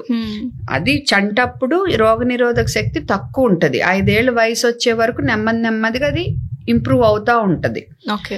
మీరు ఇమ్యూనో బూస్టర్లు ఇవ్వాలంటే మీరు మంచి ఆహారం ఇవ్వండి, మంచి గాలి, మంచిగా బయట ఆడుకోనివ్వండి పిల్లల్ని, మంచి నిద్ర ఉండేట్ చూడండి, ఇంట్లో వాతావరణం బాగుండేట్ చూడండి. ఆటోమేటిక్గా వాళ్ళ రోగ నిరోధక శక్తి బాగుంటుంది. మంచినీళ్ళు సరిగ్గా తాగేట్ చూడండి. రైట్ మ్యామ్, నేను ఇక్కడ విన్నాను, ఎప్పుడైతే పిల్లలు ఎంత నేచర్కి దగ్గరగా ఉంటే వాళ్ళ ఇమ్యూనిటీ అంత బాగుంటుంది అని విన్నాను. అంటే లైక్ మట్టిలో ఆడుకోవడం కానీ, వర్షంలో తడవడం కానీ, ఇట్లా నేచర్కి ఏదైతే రిలేటెడ్ ఉంటుందో అది చేస్తే ఇమ్యూనిటీ బాగుంటుందని నేను విన్నాను. Is it true ma'am? అతి జాగ్రత్తగా పెంచడం వల్ల కూడా మనకు బోల్డని సమస్యలు వస్తున్నాయి. ఓకే, ఇది వరకు అమెరికాలో ఎలర్జీలు బాగా చూసేవాళ్ళం, ఇప్పుడు ఇండియాలో కూడా బాగా పెరిగిపోతున్నాయి. ఎందుకు అంటే దానికి రీజన్ ఏం చెప్తున్నారంటే, మనం ఎంత జాగ్రత్తగా ఉంటున్నాం అంటే, ప్రతి దానికి కొంతమంది మదర్స్ హ్యాండ్ వాష్ చేస్తూ ఉంటారు. కోవిడ్ లో అయితే శానిటైజేషన్ వచ్చింది కాబట్టి ఆ టైంలో మనకు ఆ భయం వచ్చేసి అందరం ఒక స్టేజ్ లో ఆ పిచ్చిలాగా అయిపోయింది. ఓకే, సో రోగ నిరోధక శక్తి ఇమ్యూన్ సిస్టమ్ అంటాం, మనకు రోగ నిరోధక శక్తి ఇచ్చేది. ఆ ఇమ్యూన్ సిస్టమ్ కంటే పని లేకుండా పోయింది. మరి మనం అతి జాగ్రత్తగా ఉంటాం వల్ల అప్పుడు ఏం చేస్తుంది, దానికి బోర్ కొట్టి మన మీదే అటాక్ మొదలు పెడుతుంది. దానివల్లే మనకి ఈ మధ్య ఫుడ్ ఎలర్జీస్, వేరే రకరకాల ఎలర్జీస్ పెరిగినాయి అనేది ఒక ఆలోచన అన్నమాట. సో అందుకని ఇప్పుడు మట్లో ఆడుకోనివ్వు, కానీ ఇంటికి వచ్చాక చేతులు కడుగు. ఓకే, ఇంట్లోనే ఉన్నాడు పిల్లాడు, చేతులు చీక్కుంటున్నాడు అనుకో, ప్రతిసారి వాడి చేయి కడుగుతా ఉండబాకు, వాడి చేతులు వాడు చీక్కుంటున్నాడు, ఏమవ్వదు.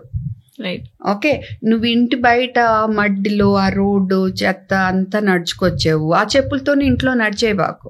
ఓకే, అది కరెక్ట్. ఓకే, సరే, అలా కాకుండా నువ్వు ప్రతిసారి కింద ఏదైనా పడినప్పుడు తీసి దాని సబ్బుతో తోమి అప్పుడే బేబీకి ఇవ్వడం, అలా చేయాల్సిన అవసరం లేదు.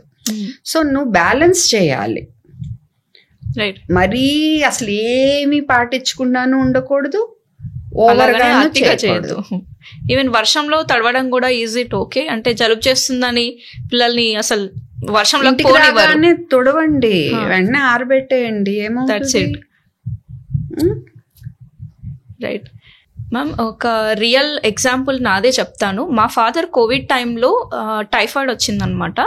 కోవిడ్ టెస్ట్ చేస్తే నెగిటివే ఉంది, బట్ సర్ది అవ్వడం వల్ల మేము ఫీవర్ వచ్చిందనమాట. హై ఫీవర్ వచ్చినప్పుడు మా ఫాదర్ని ఒక ఆర్ఎంపీ డాక్టర్ దగ్గరికి తీసుకెళ్ళాం అనమాట. అక్కడ తను మెడికేషన్ స్టార్ట్ చేశారు, ఇది టైఫాయిడ్, కోవిడ్ ఏం కాదు అని చెప్పేశాడు. దెన్ ఆ మెడికేషన్లో ఉన్నప్పుడే ఒక 4 days మినిమం ఆ కోర్స్ అనేది ఉంటుంది కదా టైఫాయిడ్, డైలీ వచ్చి ఇంజెక్షన్స్ ఇస్తున్నాడు. బట్ స్టిల్ ఎక్కడో కఫ్ అనేది స్టార్ట్ అయింది, అది కాస్త కొంచెం సివియర్గా అవ్వడం స్టార్ట్ అయింది. మేము జస్ట్ టైఫాయిడే కదా, కోవిడ్ లేదు కదా అని అనుకున్నాము. ఇలా కఫ్ వస్తుంది, మరి ఏం చేయమంటారనంటే కఫ్ సిరప్ తీసుకొచ్చాడు ఆ డాక్టర్, ఇంటి దగ్గర డాక్టర్ అనమాట. He is an RMP doctor. But end of the day చూసుకుంటే మా రిలేటివ్స్కి కాల్ చేసి ఇలా అవుతుంది, అసలు ఏంటి అర్థం కావట్లేదు, తగ్గట్లేదు అని అంటే, అప్పుడు ఆక్సిమీటర్ తీసుకోండి, ఫస్ట్ ఇలా ఉంటుంది, ఫస్ట్ చెక్ చేయండి. దెన్ అప్పుడు చూస్తే 85 ఉంది ఆక్సిమీటర్లో సాచురేషన్ అనేది, ఆక్సిజన్ అసలు సప్లై సరిగా అవ్వట్లేదు. అప్పుడు స్ట్రగుల్ అవుతున్నాడు డాడీ. అప్పుడు మాకు అర్థమైంది, లేదు ఈ ఆర్ఎంపీ డాక్టర్ దగ్గర కాదు, ఇంకెక్కడన్నా వెళ్దామని వెళ్తే ఇది చాలా సివియర్, మీరు సిటీకి తీసుకెళ్ళండి, ఇది చాలా క్రిటికల్ కేస్ అని ఆన్ ది స్పాట్ చెప్పగానే 1 kilometer ఉంటుంది సిటీ. ఆన్ ది స్పాట్ మేము బయలుదేరామన్నమాట. వెళ్ళిన తర్వాత అక్కడ ఎక్కడ చూసినా డాక్టర్స్ ఏమంటున్నారు, బెడ్స్ అన్ని ఫుల్గా ఉన్నాయి, అసలు ఖాళీ లేవు, సిలిండర్స్ లేవు, ఆక్సిజన్ సిలిండర్స్ లేవు మా దగ్గర అని అన్ని చోట్ల సిటీస్లో చూసాం. అంటే ఇది జరిగిందంతా నిజామాబాద్ డిస్టిక్లో అనమాట. సో ఫైనల్ గా ఎక్స్రే తీస్తే ఆ లంగ్స్ అన్ని అప్పటికి చాలా ఖరాబ్ అయిపోయినాయి, అసలు ఎక్కడ కూడా ఛాన్స్ లేదన్నట్టుగా ఉంది. లేదమ్మా ఇంకా మేము హోప్స్ వదులుకోవాలి, ఓన్లీ 1-2 days ఉంటారు ఈ పర్సన్, మేము తీసుకోలేము, మేము జాయిన్ చేసుకోలేము అన్నారు. దెన్ మీరు హైదరాబాద్ తీసుకెళ్లాల్సిందే, ఇక్కడైతే మేము చెయ్యము అని అన్నారు. నా ఆన్ ది స్పాట్ మా మమ్మీ నిజామాబాద్ నుంచి హైదరాబాద్ రావడానికి ఒక 4 hours స్పెండ్ చేయాల్సి ఉంటుంది. అంబులెన్స్ లో ఆ నైట్ మా మమ్మీ మా డాడీని తీసుకొని, నాకు నా చిన్న బేబీ ఓన్లీ 2 months అనమాట, అప్పుడు డెలివరీ అయినాక 2 months బేబీ మా మమ్మీ వాళ్ళ ఇంట్లోనే ఉన్నాను నేను. సో ఆ సిచ్యువేషన్లో ఇంట్లో ఒక్కదాన్నే ఉన్నాను. ఐఎమ్ ద ఓన్లీ డాటర్ అనమాట. మా మమ్మీ డాడీ ఇంకా హాస్పిటల్కి వెళ్ళిపోయారు, నేను ఒకదాన్నే. ఇంకా నా elder child only 2 years, elder 2 years, ఇంకా యంగర్ ఏమో 2 months అనమాట. ఆ చిన్న పిల్లల్ని చూసుకొని నేను ఇంట్లో ఉన్నాను, నైట్ టైం. ఓకే, మా మమ్మీ ఒంటరిగా మా డాడీని తీసుకొని వచ్చింది. దెన్ మా హస్బెండ్కి తెలిసిన డాక్టర్స్ అన్ని హాస్పిటల్స్ అన్నీ తిరిగి ఆ నైట్ 2 o'clock 3 o'clock ఆ టైంలో సర్చ్ చేస్తే ఓమ్ని హాస్పిటల్లో ఛాన్స్ దొరికిందంటే బెడ్ రెడీ చేసి అంతవరకు ఉంచారు. ఈ 4 hours జర్నీ ఇంకా మా మమ్మీ నాకు కాల్ చేసి, లేదు అసలు ఇలా అంటున్నారు డాక్టర్స్, 1-2 days అంటున్నారు, పోయేటప్పుడు మేము మమ్మీ డాడీ మేము ఇద్దరం వెళ్తున్నాం, కానీ వచ్చేటప్పుడు నేను ఒక్కదాన్నే వస్తానేమో, నాకు భయం వేస్తుంది అని ఇక్కడ ఏడుస్తుంది. ఆ సిచ్యువేషన్ అసలు ఎట్లా హ్యాండిల్ చేయాలో నాకు తెలియట్లేదు అనమాట. దెన్ అప్పుడు రియలైజ్ అయ్యాము అసలు మిస్టేక్ ఎక్కడ జరిగింది. ఇంత ఇప్పుడు ఓకే మ్యామ్, అది రికవర్ అయిపోయారు, ఇట్ ఈస్ ఓకే నౌ. కానీ అలాంటి సిచ్యువేషన్ రావడానికి రీజన్ ఎవరని చూస్తే ఆ డాక్టర్ ముందే మాకు ఎడ్యుకేట్ చేయలేదు, అంటే ఈ అవేర్నెస్ కల్పించలేదు. దిస్ ఇస్ నాట్ నార్మల్ కాదు కదమ్మా. దట్స్ వాట్ తర్వాత మేము తెలుసుకున్నాము. ఫస్ట్ ఆఫ్ ఆల్ ఆర్ఎంపీ అంటే రిజిస్టర్డ్ మెడికల్ ప్రాక్టీషనర్, రైట్? అక్కడే వచ్చింది మ్యామ్, కనీసం ఎంబీబీఎస్ ఉన్నాళ్ళం, రైట్? ఓకే, ఇప్పుడు అది 10th 12th పాస్ అయ్యి ఎవరన్నా డాక్టర్స్ దగ్గర కాంపౌండర్లో కొన్ని రోజులు చేసి ఇంకా దాన్ని బట్టి మేము డాక్టర్స్ మనీ వాళ్ళు ప్రాక్టీస్ చేసి వాళ్ళు చెడు మంచి గురించి నేను మాట్లాడటల్లా. ఓకే, వాళ్ళు అదొక సిస్టమ్ మనకి వచ్చేసింది, వీళ్ళు ఆ సిస్టంలో పడిపోయారు. నువ్వు చెప్పిన దాంట్లో నేను ఎన్ని తప్పులు పట్టుకుంటానో నేను. ఫస్ట్ ఆఫ్ ఆల్ టైఫాయిడ్ జ్వరం ఫస్ట్ డే సెకండ్ డే మనకి టెస్ట్ చేయకుండా తెలియదు.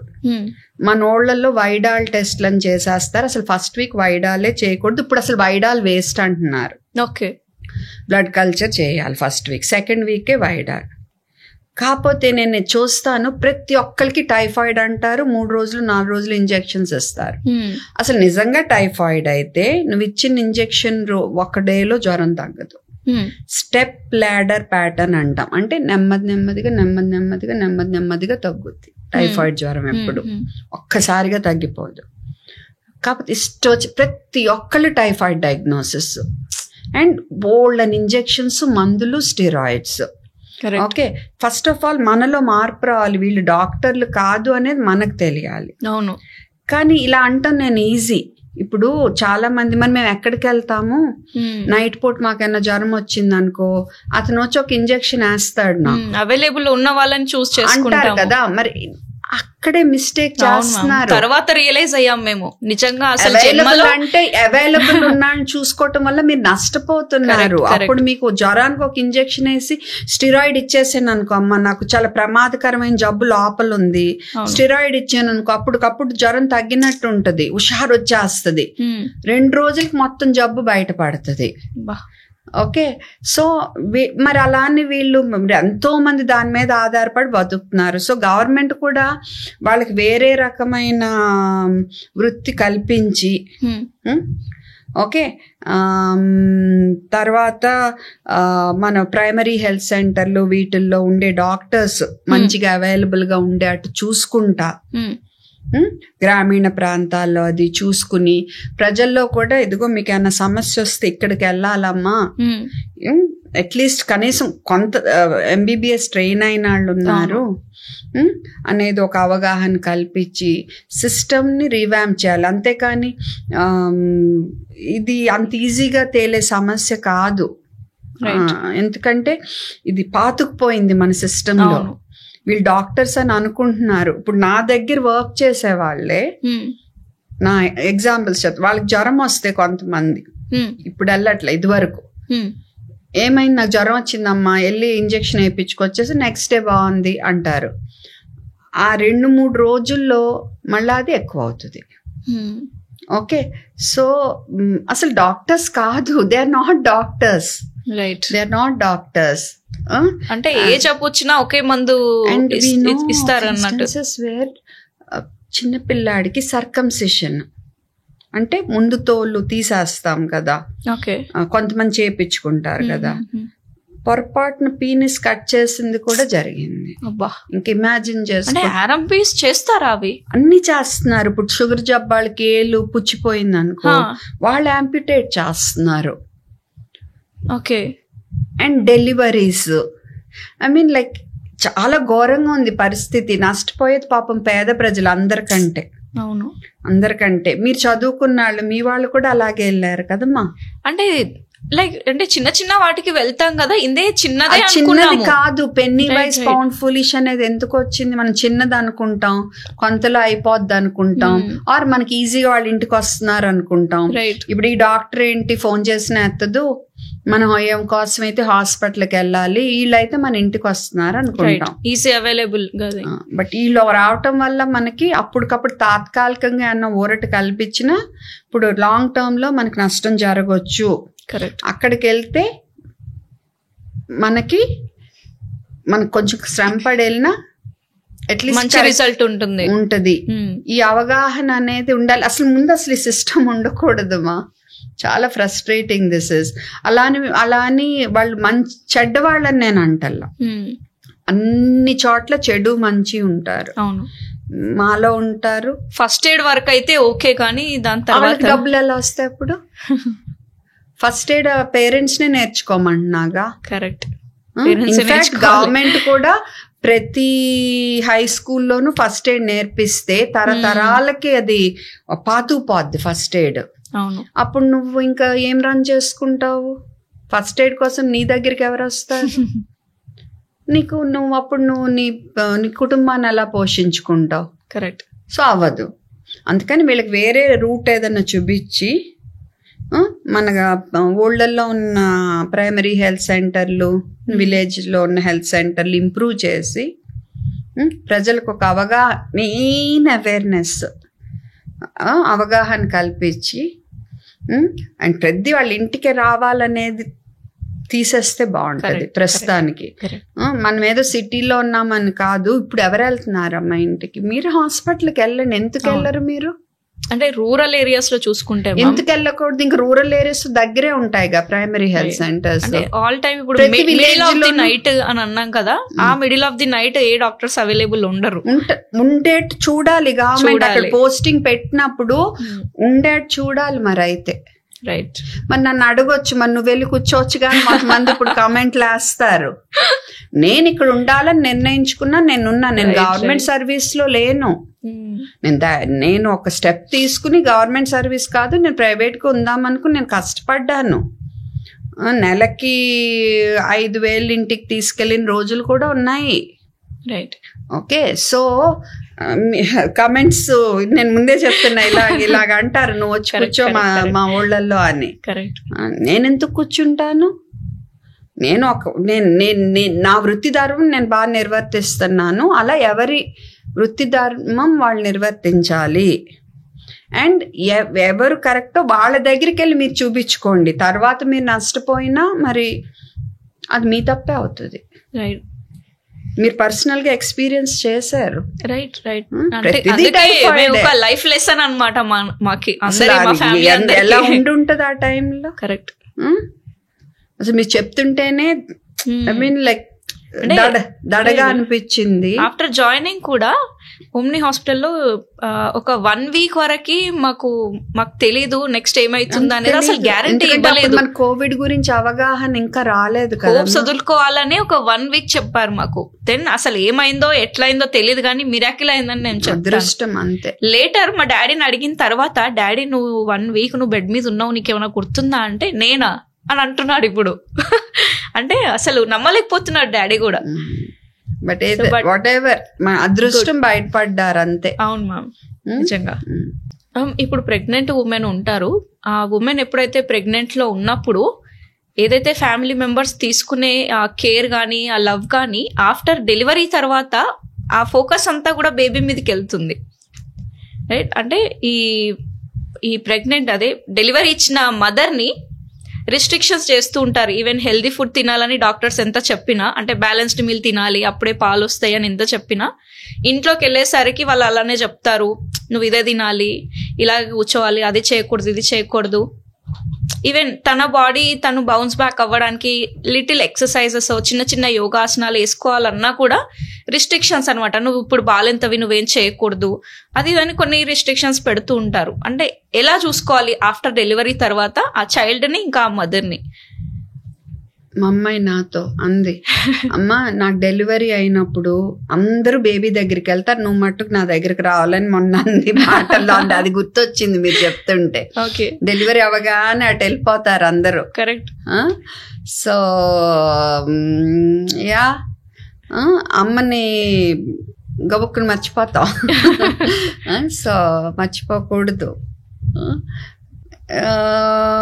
ఇప్పుడు అగైన్ మనం ఇందాక మాట్లాడిన టాపిక్, ఎప్పటి నుంచో వచ్చిన ఆచారాలు ఇవన్నీ ఎందుకు వచ్చినాయి అంటే వాళ్ళు చూసిన దాన్ని బట్టి. ఇప్పుడు పాస్ట్ ఎక్స్పీరియన్స్ బట్టి కొంతమంది చెప్తారు, ఆ చెప్పిన కాడి నుంచి అది అలా అలా అలా వచ్చేస్తుంది, కానీ అది ఎందుకు వచ్చింది అనేది ఆలోచన పోతుంది. సో అదొక రూల్ లాగా అయిపోతుంది. ఓకే, సో ఇప్పుడు పచ్చాలు అన్నారు మీరు, సరిగ్గా తిన్నెవరు అన్నారు. నాకైతే అసలు ఆ పచ్చం ఒక 2 రోజుల్లో డిప్రెషన్ వచ్చేసింది. ఓన్లీ బీరకాయ బీరకాయ బీరకాయ. సీరియస్లీ ఈవెన్ మా ఇంట్లో కూడా అదే. నేను ఒప్పుకోలే, ఇంక ఇలా అయితే నా వల్ల కాదన్నాను. కానీ మంచి ఆహారం తీసుకోండి. మీరు మరీ కారం తింటే మనకే వేడి చేస్తుంది, అండ్ ఆ మంట బిడ్డ నోట్లో కూడా వెళ్ళొచ్చు. సో ఏది అతి చెయ్యొద్దు. ఓవర్గా కాఫీ తాగేయటం, ఓవర్గా స్పైసీ ఫుడ్, ఫుడ్ కలర్స్ ఉన్నాయి, చైనీస్ సాల్ట్ ఇలాంటివి వద్దు. మీకు ఇప్పుడు పెరుగు తినొద్దు, బేబీకి జలుబు చేస్తుంది. జాంకాయ తినొద్దు, బేబీకి జ్వరం వస్తుంది. కమలా పండు తినొద్దు. ఇవన్నీ అసలు దానికి కనెక్షనే లేదు. తినొచ్చు అంటారు, హ్యాపీగా తినొచ్చు. అసలే తల్లికి నిద్ర ఉండదు. అవును, వేడి ఎక్కువ అయిపోద్దాం. నిద్ర లేకపోతే ఏమవుద్ది, మన బాడీలో ఇన్ఫ్లమేషన్ పెరిగిపోతుంది. ఇన్ఫ్లమేషన్ అంటే వేడనే మన మాటల్లో. మరి అప్పటికే పాపం నిద్ర ఉండదు, ఇంకా వేడి చేసేసి చికాక్గా. అండ్ డెలివరీ అయ్యాక హార్మోన్స్ లెవెల్స్ అన్ని తగ్గిపోయి తనకి పోస్ట్ పార్టమ్ బ్లూస్ అంటాం. డిప్రెషన్ గా, నిరుత్సాహంగా, నిద్రగా ఉంటది తల్లి లెవెల్స్ బట్టి. కొంతమంది ఏంటి, మన చుట్టూ ఉన్నాళ్ళు మంచిగా మనల్ని చూసుకున్నారనుకో సెట్ అయిపోతారు. కొంతమందికి మెడిసిన్స్ అవసరం పడే లెవెల్ కూడా ఉంటది పోస్ట్ పార్టమ్ డిప్రెషన్ అప్పుడు. సో ఇవన్నీ మనం గుర్తించి తల్లికి ఒక విధమైన కంఫర్ట్ ఇవ్వాలి. ఎందుకంటే గుర్తుపెట్టుకోండి, తల్లి సుఖంగా హ్యాపీగా ఉంటేనే బిడ్డ హ్యాపీగా ఉంటది. సో నీ ప్రయారిటీ బిడ్డ అయినా కూడా తల్లిని బాగా చూసుకుంటేనే నీ బిడ్డ బాగుంటది, నీ మనవరాలు మనవడు బాగుంటారు. సో తల్లిని వదిలిపెట్టద్దు. తల్లిని బాగా చూసుకుంటే తల్లి కూడా బిడ్డతో హ్యాపీగా ఉంటది. అప్పుడు ఆ బిడ్డ బాగా పెరుగుతుంది. పచ్చాలు అనేవి అవసరమైనంతే. కొన్ని ఫుడ్స్ ఉంటాయి, protein foods, mainly protein foods. Main culprits ఏంటంటే ఏరుశనగ పప్పులు, నట్స్, బాదం ఇలాంటి నట్స్, 8 ఉంటాయి, చేప, రొయ్యలు, ఇలాంటి పీతలు, ఇలాంటి సీ ఫుడ్స్, సోయా, గుడ్డు తెల్లసొన, పాలు, గోధుమ. ఈ కామన్ గా కొంతమంది మనకి పుట్టాక పిల్లలు బాగా పొట్ట నొప్పితో ఏడుస్తారు, గ్యాస్ట్రిక్ ప్రాబ్లం ఉంటుంది బేబీస్ కి, ఎలర్జీ వల్ల నొప్పి, ఇలాంటివన్నీ ఈ ఫుడ్స్ కొంతమంది విషయంలో ప్రాబ్లం అవ్వచ్చు. సో వీళ్ళు చూసుకోవాలి, నేను పలానా ఫుడ్ తిన్న రోజే నా బిడ్డ ఎక్కువ ఏడుస్తున్నాడా, ఆర్ నెక్స్ట్ 2 to 3 days ఎక్కువ ఏడుస్తున్నాడా, నెక్స్ట్ 2-3 days ఎక్కువ మోషన్స్ అవుతున్నాయా, ఎక్కువ వామిటింగ్స్ అవుతున్నాయా, బాడీ అంతా ఏమన్నా ర్యాష్ లాగా వస్తున్నాయా అంటే కనుక అప్పుడు అవి తగ్గించుకుని చూసుకోవాలి. డాక్టర్ని సంప్రదిస్తే మంచిది. ఎందుకంటే ఈ విషయంలో ఈ మధ్య రీసెర్చ్ పెరిగి నాలెడ్జ్ కూడా మాది కూడా బాగా పెరిగింది. ఎలర్జీస్ విషయంలో. సో అది మీరు కొంచెం అది చూసుకోవాలి. అంతేకాని నేను పెసరపప్పు తింటే నాకు చీమ్ పడుతుంది, నేను కమలా పండు తింటే నా బిడ్డకు జలుబు చేస్తుంది, నేను పెరుగు తింటే బిడ్డకు జలుబు చేస్తా అనేది మట్టుకు కరెక్ట్ కాదు. కరెక్ట్ కాదు. అట్లీస్ట్ ఇప్పుడు వరకు మాకు ఉన్న నాలెడ్జ్ ప్రకారం చెప్తున్నాను. ఓకే మ్యామ్, బేబీ పుట్టాక మాక్సిమం ఆఫ్ చిల్డ్రన్ కి జాండీస్ వస్తాయి కదా, ఎందుకు వస్తాయి జాండీస్ బేబీ పుట్టగానే? అంటే పిల్లలది 3 ఉన్నాయమ్మా. ఫస్ట్ డే వచ్చేది నార్మల్ జాండీస్ కాదు, 3వ రోజు వచ్చేది నార్మల్ జాండీస్ కాదు. ఓకే సో ఒకటేమో తల్లి రక్తము బిడ్డ రక్తం గ్రూపులు కొన్ని తేడాలు ఉన్నాయి అనుకో, కొన్ని రకాల తేడాల వల్ల రావచ్చు జాండీస్. ఈ జాండీస్ అనేది ఎప్పుడు వస్తుంది? బిలిరూబిన్ అనేది పెరిగితే. బిలిరూబిన్ ఎలా పెరుగుద్ది? రక్త కణాలు పగిలినప్పుడు అందులో నుంచి వచ్చేది బిలిరూబిన్ గా మారుతుంది. ఆ బిలిరూబిన్ లివర్ కనుక పూర్తిగా బయటకు పంపలేకపోతే అప్పుడు కూడా జాండీస్ పెరగచ్చు. సో రకరకాల కారణాలు ఉన్నాయి. అది మెడికల్ టర్మ్స్ యూజ్ చేయటం నేను కరెక్ట్ కాదు. ఓకే అండ్ మనకి ఇన్ఫెక్షన్ ఉందనుకో, న్యూ బార్న్స్ లో సెప్సిస్ అంటాం, or urine infection, or thyroid లోపము, ఇలా కొన్ని సమస్యల వల్ల కూడా మనకి జాండీస్ పెరగచ్చు. ఇవన్నీ పక్కన పెడితే 2వ రోజు వచ్చే జాండీస్ ని ఫిజియలాజికల్ జాండీస్ అంటాం. అంటే కంపల్సరీ ఫిజియలాజికల్ అవ్వాలని లేదు, వేరే కారణాల వల్ల కూడా రావచ్చు. బట్ జనరల్ గా ఫిజియలాజికల్ జాండీస్ అనేది 2వ రోజు మొదలవుతుంది. ఫిజియలాజికల్ అంటే ఏంటి మీనింగ్? సహజంగా మన శరీరంలో జరిగేది. ఇదేమి సమస్య కాదు. It's normal. ఓకే అది ఎందుకు జరుగుతుంది అంటే బేబీకి ఉండే హిమోగ్లోబిన్ పెద్దాళ్ళు ఉండే హిమోగ్లోబిన్ కొంచెం వేరు. సో బేబీ పుట్టాక ఆ హిమోగ్లోబిన్ పగిలి విరిగి నెమ్మదిగా కొత్త హిమోగ్లోబిన్ రక్తనాళాల్లో నిండుకుంటాం మొదలు పెడుతుంది. నేను చెప్పినాక ఇందాక ఈ విరిగిన ఇవే మనకి బిలిరూబిన్ గా మారుతాయి జాండీస్. 2 బేబీ లివర్ ఇంకా ఫుల్ సెటిల్ ఉండదు, మెచ్యూర్ ఉండదు. సో పూర్తిగా బిలిరూబిన్ అనే దాన్ని బయటికి పంపదు. ఈ 2 కారణాల వల్ల కొంత కామెర్లు ఉంటాయి జాండీస్. కానీ ఆ జాండీస్ కూడా ఒక మోతాదుకు మించితే బ్రెయిన్ లోకి వెళ్ళి బ్రెయిన్ ని ఎఫెక్ట్ చేయొచ్చు. అది చాలా ప్రమాదం మనకి.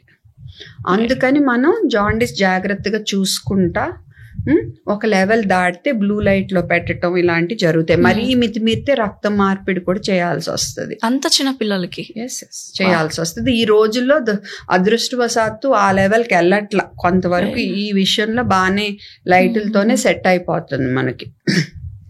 ఓకే ఇక్కడ ఒక తప్పు ఏం చేస్తారంటే పేరెంట్స్ ఎండలోకి ఇలా బిడ్డను పెట్టేసుకుని పట్టుకుంటారు. అది చాలా తప్పు, చాలా ప్రమాదం. పీడియాట్రిషియన్స్ కూడా చెప్తున్నారు. నేను చెప్తున్నాక ప్రతి ప్రొఫెషన్ లో 90% అందరు మంచాళ్ళు ఉంటారు, బాగా చెప్పేవాళ్ళు. 5-10 మంది ఉంటారు నాలెడ్జ్ లేకుండా ఆర్ పిచ్చి పిచ్చి చెప్పటం ఇలాంటివి అన్ని మా దాంట్లోనే కదా అన్ని చోట్ల ఉంటారు. అలా అంటే ఎవరైనా చెప్తా ఉంటారు తప్ప మిగతా ఎవరైనా చెప్పం. అంటే what is right what is wrong అనేది మాకు ఏది చెప్తే అదే రైట్ అనుకుంటాం కదా. How to differentiate? నేనేం చెప్పాను, ఫస్ట్ మీరు గూగుల్ సెర్చ్లు చేస్తున్నారు కదా, చాట్ జీపీటీలకి ఇటుకి వెళ్ళొద్దు ఫస్ట్, ఆర్ ఏఐలకి వెళ్ళకుండా మీరు ఆథెంటిక్ సైట్స్కి వెళ్ళండి. ఇప్పుడు Indian Academy of Paediatrics, American Academy of Paediatrics, NHS, National Health Survey అని ఉంది. ఓకే అండ్ కొన్ని సైట్లు ఇప్పుడు మేయో క్లినిక్ అని ఉంటాయి. ఇవన్నీ స్టాండర్డ్ అంటే కరెక్ట్ గానే ఉంటాయి మనకి. సో మీరు వీటి గురించి చదువుకోవాలి తెలుసుకోవాలనుకున్నప్పుడు healthychildren.org అని ఒకటి ఉంది. ఇలాంటి చూసారనుకో అట్లీస్ట్ మీకు కరెక్ట్ ఇన్ఫర్మేషన్ వస్తుంది. రైట్. ఓకే అప్పుడు మీరు వెరిఫై చేసుకోవచ్చు. డాక్టర్ చెప్పినా నాకు ఇదేంటో కరెక్ట్ గా అనిపించకపోతే you have every right to verify. ఇప్పుడు నేను చెప్పింది కరెక్ట్ గా అనిపించకపోతేమా నువ్వు వెళ్ళి వేరే డాక్టర్ని అడగాలి, సెకండ్ ఒపీనియన్ తీసుకోవాలి. అంతేకాని గుడ్డిగా ఏం ఫాలో అవ్వమని కాదు, కానీ నమ్మకం ఉండాలి. ప్రతిదీ డౌట్ తో చూడొద్దు. ఇప్పుడు మా దగ్గరికి వచ్చినప్పుడు మీరు మమ్మల్ని నమ్మండి, నమ్మకంతో రండి. కానీ మీకు ఎక్కడో తేడా అనిపించినప్పుడు సెకండ్ ఒపీనియన్ తీసుకోవటానికి కూడా హెసిటేట్ చేయొద్దు, గుడ్డిగా నమ్మొద్దు. ఓకే, కానీ అపనమ్మకంతో కూడా చూడొద్దు. ఓకే, సో ఎందుకంటే ఇప్పుడు డాక్టర్ల విషయంలోనే చెప్తాను నేను, ఎందుకంటే ఆమె డాక్టర్ కాబట్టి. డాక్టర్లు ఈ మధ్య చాలా కమర్షియల్ అయిపోయారు, డాక్టర్స్ అలా అయిపోయారు, ఇలా అయిపోయారు, కలిపేసుకుని అంటున్నారు. ఇప్పుడు పోలీసులు అయినా ఇలా అలా అలా అనొద్దు. అందరం ఒక రకంగా మా వృత్తికి న్యాయం చేయాలనే చూస్తాం. మేము గొప్పాళ్ళం అయి ఉండకపోవచ్చు, సూపర్ ఒక 5% ఉంటారు చూసారు, ఇంకా చాలా బాగా చేస్తారు, ఇంకా వాళ్ళు అలా అయి ఉండకపోవచ్చు. బట్ మా వృత్తి ధర్మం మేము బాగా చేస్తేనే కదా మాకు కొత్త మంది వచ్చి చూపించేది. కనీసం దానికోసమైనా బాగా చేస్తాం కదా. కరెక్ట్. ఒక 5-10% మంది చెత్తాళ్ళు ఉంటారు, ఒక 5-10% మంది చాలా మంచి వాళ్ళు ఉంటారు, బట్ ఎక్కువ మంది మధ్యలో ఉంటారు. అవును. సో అపనమ్మకంతో చూడొద్దు. రైట్ మ్యామ్, ఇప్పుడు జాండీస్ వస్తే ఎండలో పెట్టొద్దు అని అంటున్నారు, మరి ఏం చేయాలి, డూస్ ఏంటి? అదే కదా, మీకు డౌట్ ఉన్నప్పుడు చెక్ చేయించుకోవాలి. యాక్చువల్గా డెలివరీ అయ్యాక ఈ డిశ్చార్జే మినిమం 48 hours ముందు చేయకూడదు. ఒకవేళ చేసినా ఫాలో అప్ పిలవాలి. మేము పిలవపోయినా మీరు వచ్చి చూపించుకోవాలి.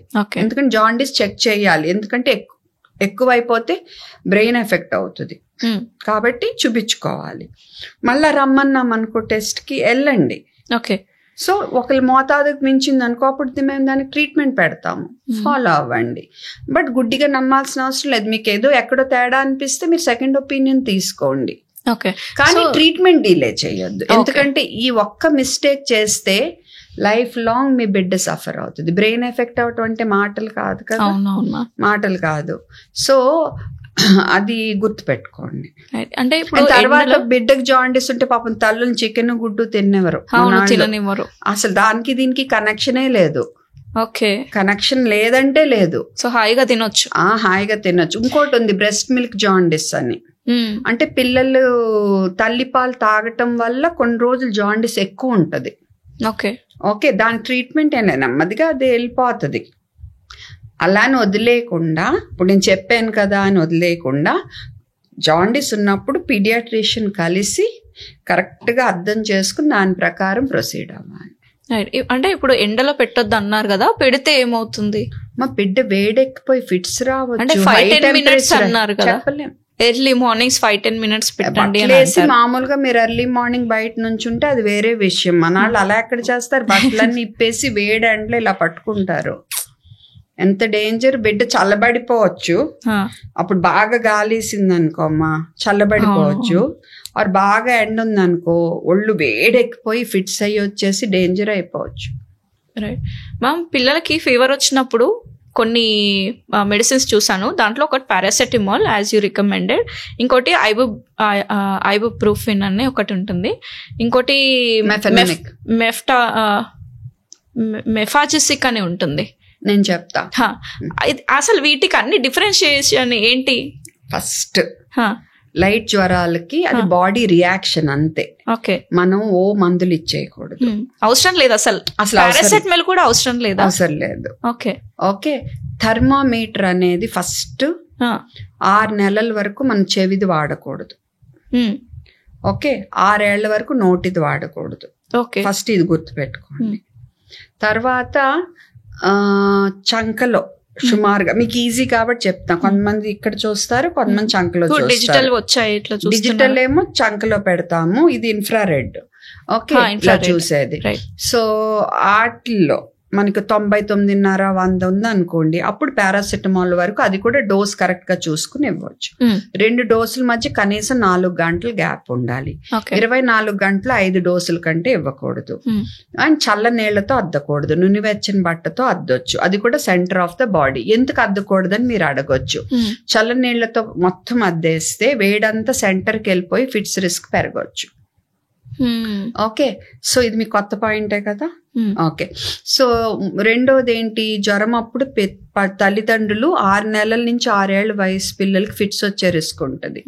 అందుకని ఫిట్స్ గురించి అవగాహన కలిగి ఉండాలి. వస్తే ఏం చేయాలి, నేను గబుక్కుని ఇలా అన్కాన్షియస్ స్పృహ లేకుండా అయిపోతే బిడ్డ, మా ఎల్డర్ చైల్డ్ కే వచ్చింది, మీకేమవుతుంది, గుండె జారిపోతుంది, ఏం చేయాలో తెలియదు నా లైఫ్ లో.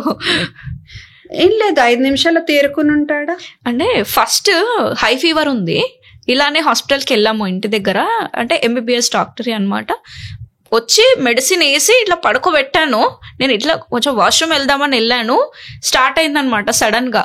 ఏం చేస్తుందో అప్పుడు ఫస్ట్ టైం మాకు అర్థం కాలేదు, ఫిట్స్ వచ్చేసింది.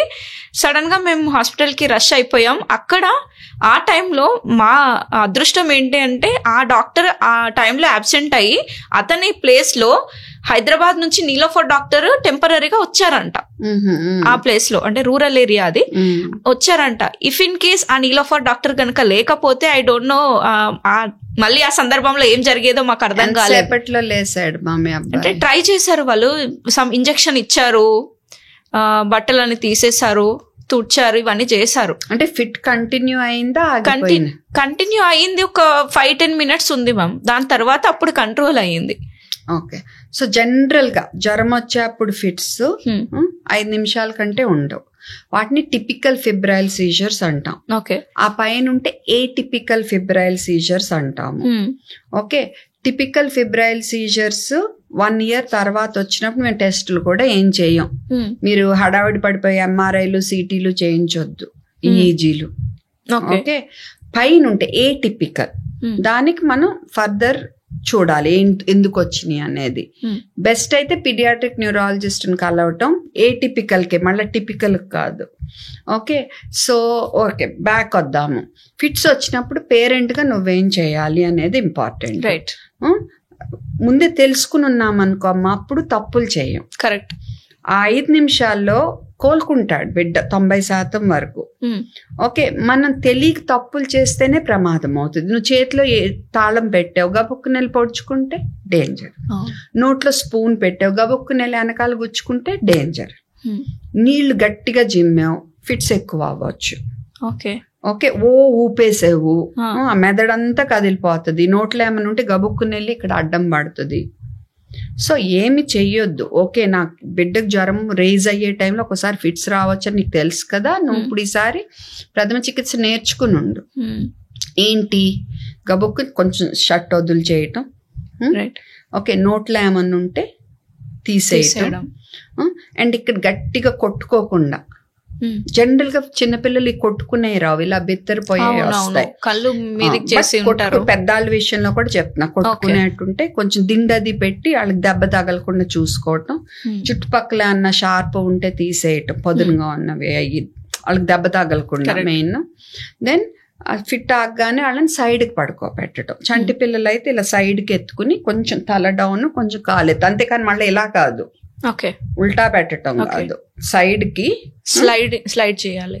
సైడ్ కి అంటే ఒక పడుకోబెట్టాలి, పక్కకి తిప్పి ఎత్తుకుంటాం.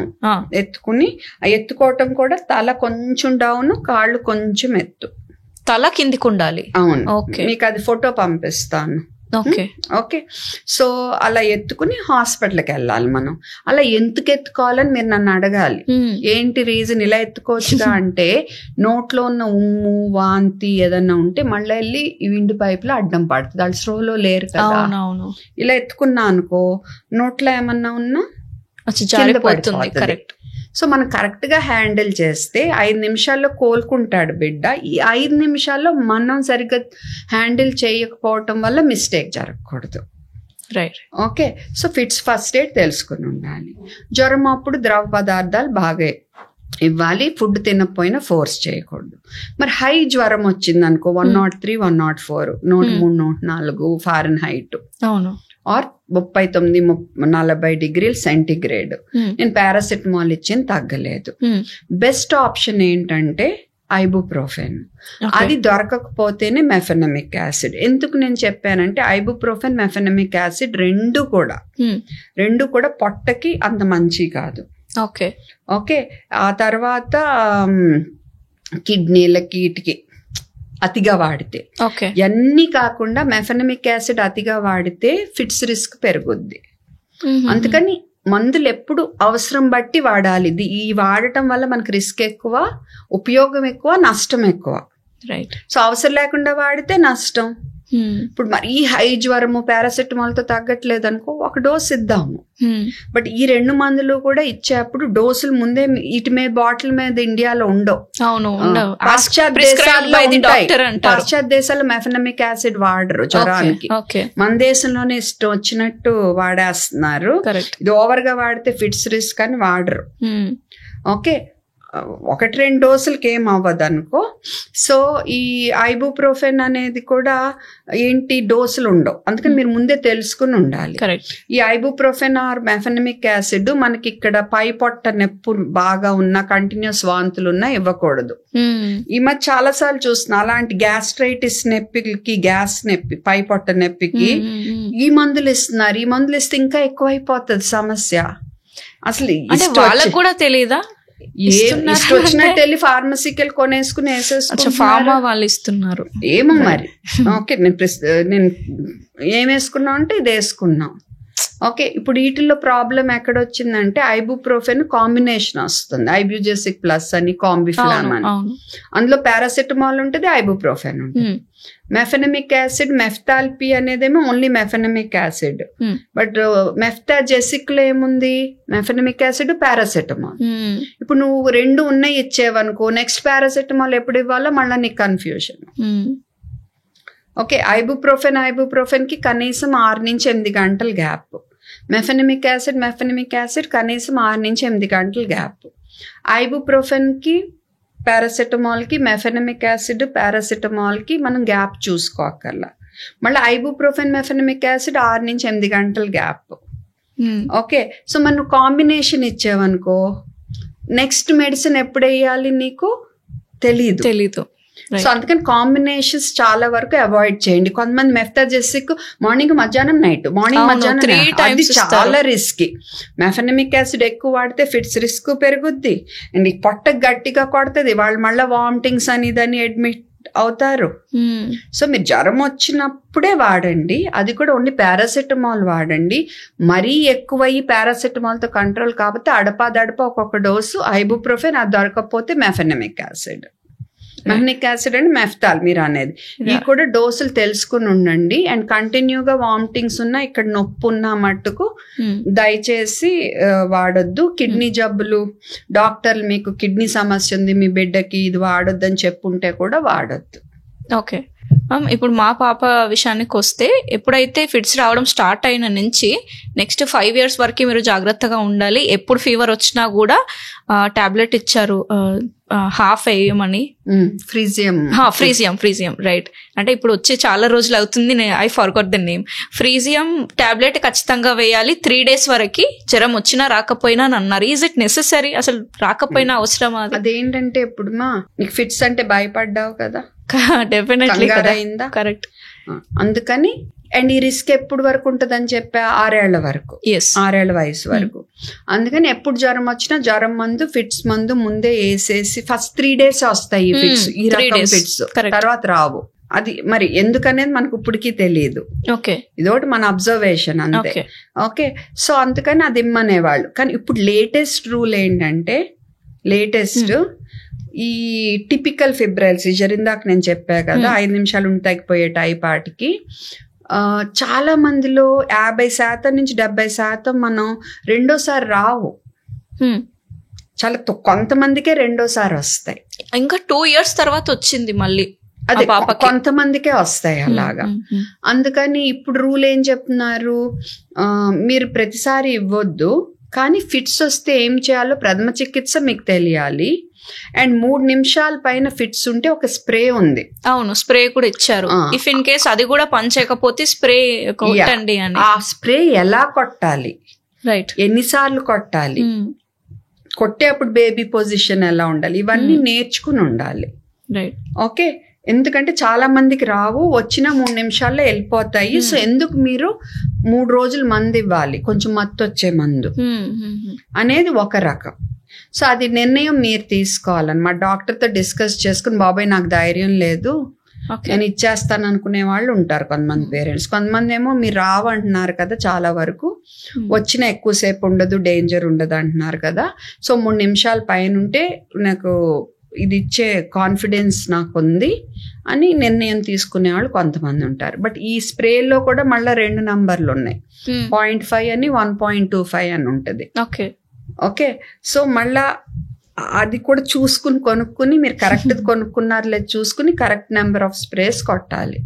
ఓకే, సో ఇదంతా మరి అది మీరు మీ పిల్లల యొక్క డాక్టర్ తో మీరు సంప్రదించి నిర్ణయం తీసుకోవాలి. Long back ma'am. ఇప్పుడు నేను ఇప్పుడు మీ పేరెంట్స్ అందరి గురించి telling you. Okay ma'am, Frisium tablet ఉంది కదా, ఈ ఫారెన్ కంట్రీస్ లో ఇది అసలు రాయరు అంట, అసలు వాడరు అంటున్నారు.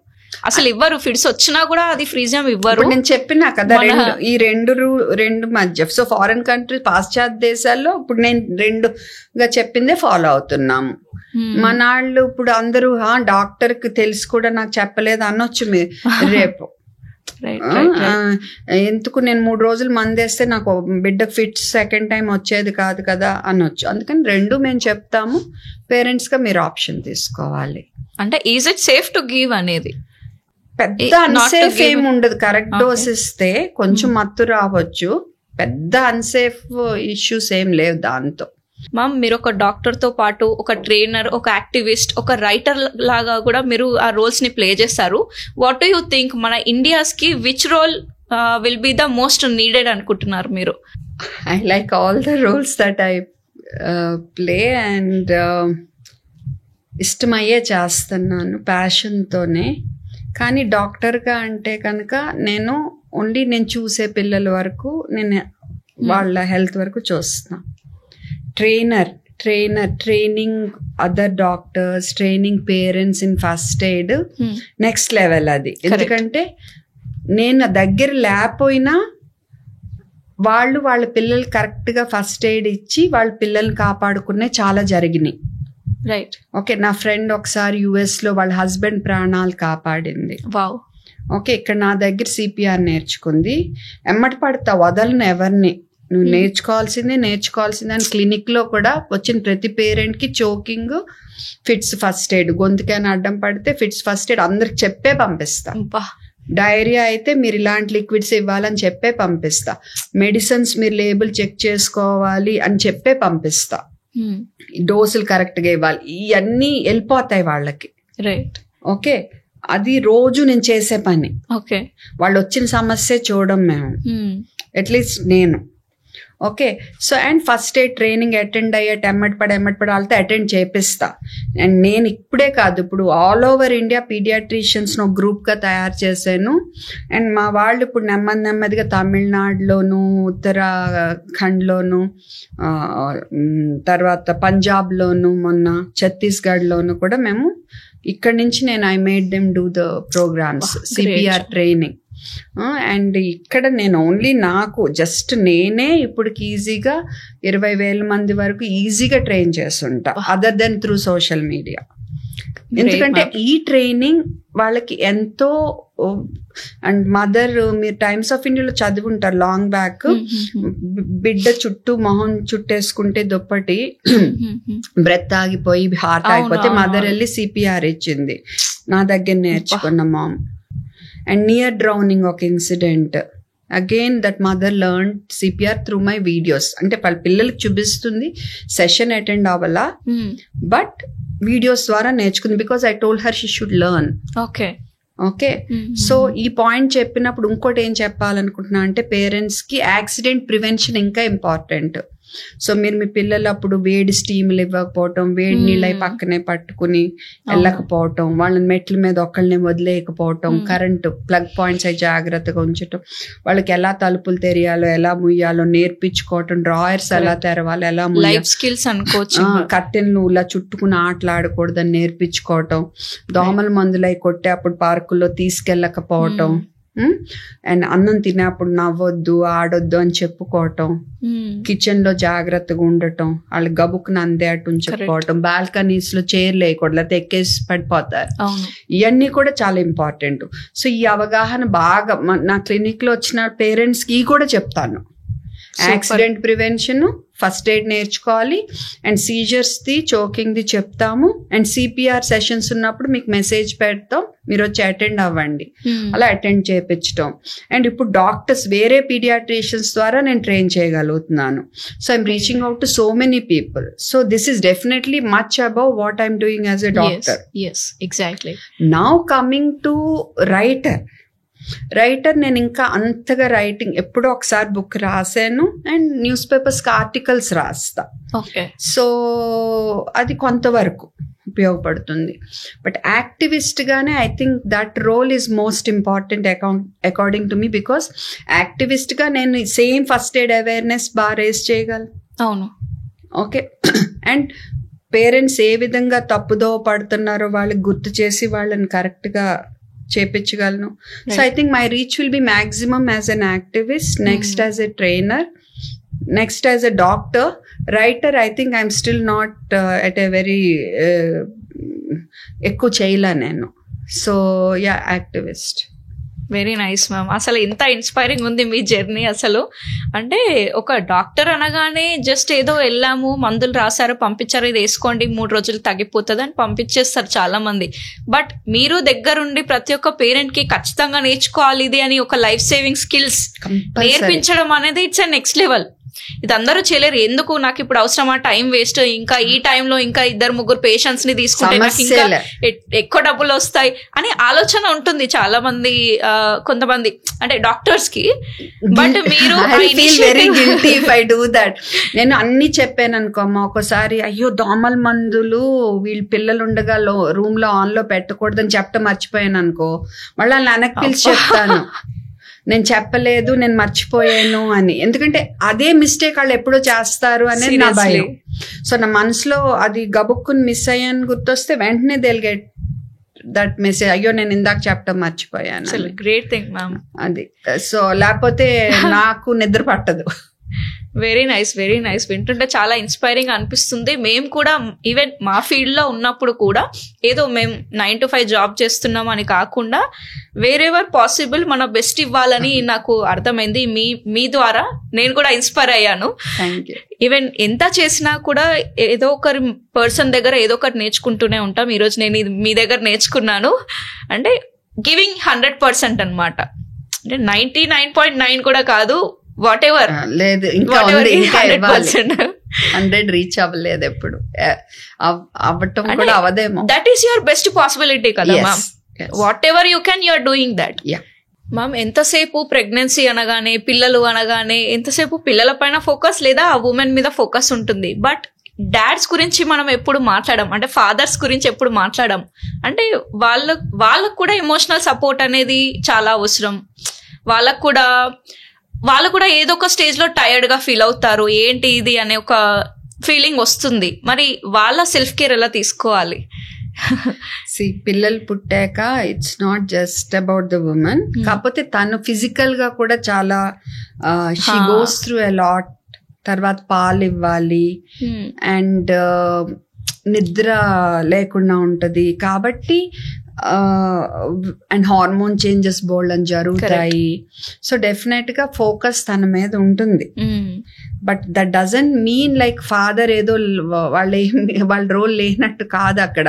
వాళ్ళకి నిద్ర ఉండదు రేపొద్దున్న. ఇప్పుడు if is a working dad, మనకి ఇంకా లీవ్లు అవేం లేవు ఫాదర్స్ కి. అవును, వాళ్ళు నెక్స్ట్ డే కూడా వెళ్ళిపోవాల్సి రావచ్చు వర్క్ కి.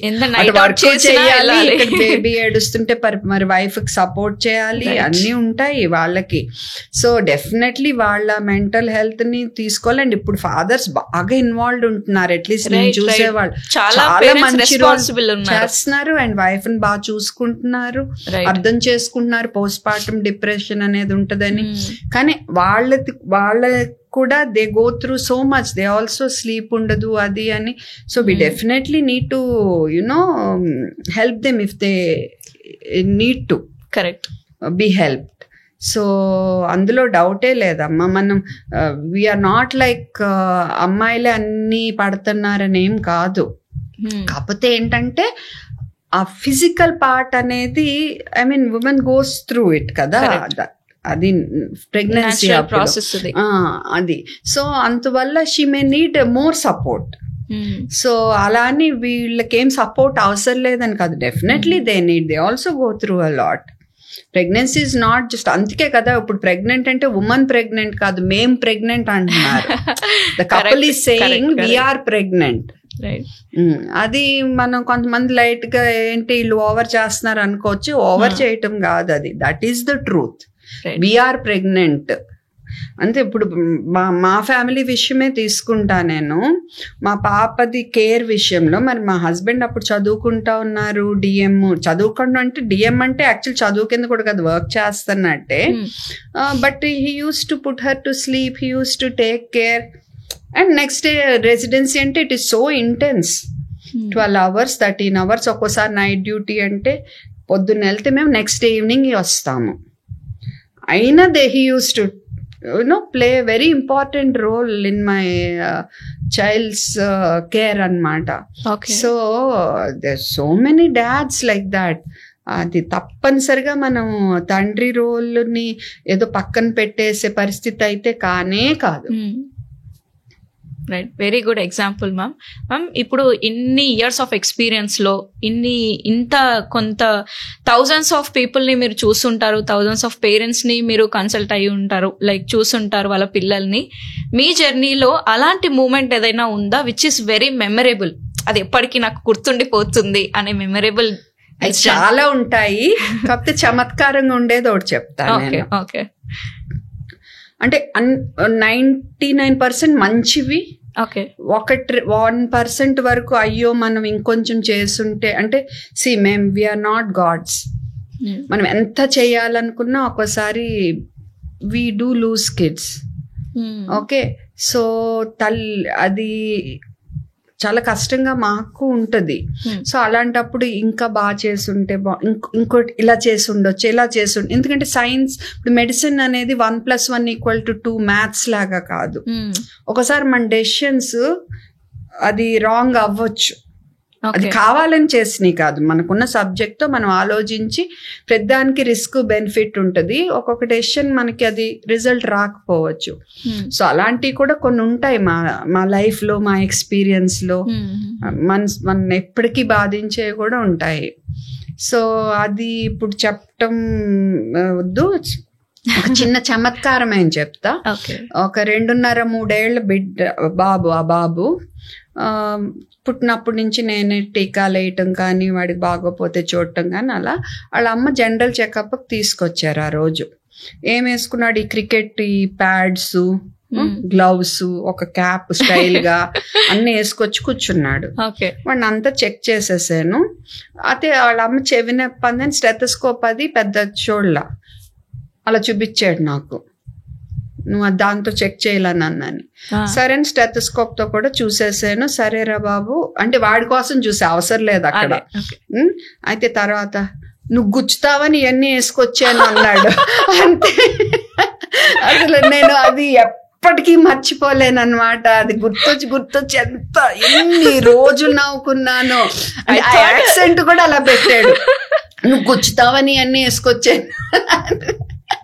అంటే ఐ థాట్ అది వాడికి డిఫెన్స్ అన్నమాట. అదే అంటే మీరు అలా చెప్పగానే వేసుకొని వచ్చాడు అని అంటే maybe previously he played cricket and came directly to your consultation వేసుకొచ్చాడంట వాడు.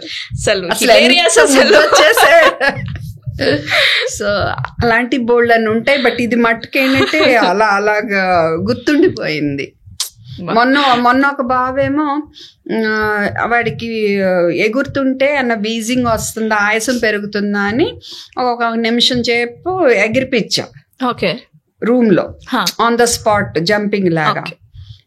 వెళ్తా నువ్వు చేయవే మరి ఇప్పుడు అన్నాడు.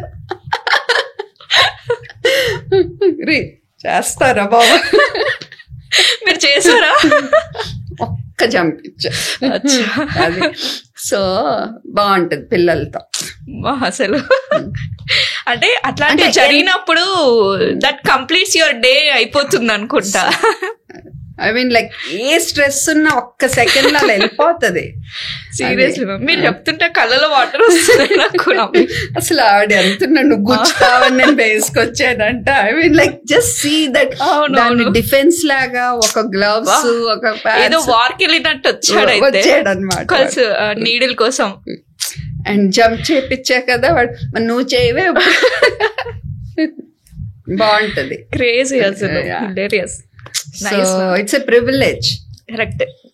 It's my privilege actually. Right. అంటే చాలా మంది పేరెంట్స్ పిల్లలు అనగానే అబ్బా పిల్లలు అని అనుకుంటారు, కానీ వాళ్ళతో ఎంజాయ్ చేసే మూమెంట్ మనం ఎట్లా గ్రేట్ మూమెంట్స్ గా మార్చుకోవాలో తెలియక వాళ్ళు అట్లా స్ట్రెస్ గా ఫీల్ అవుతూ ఉంటారు.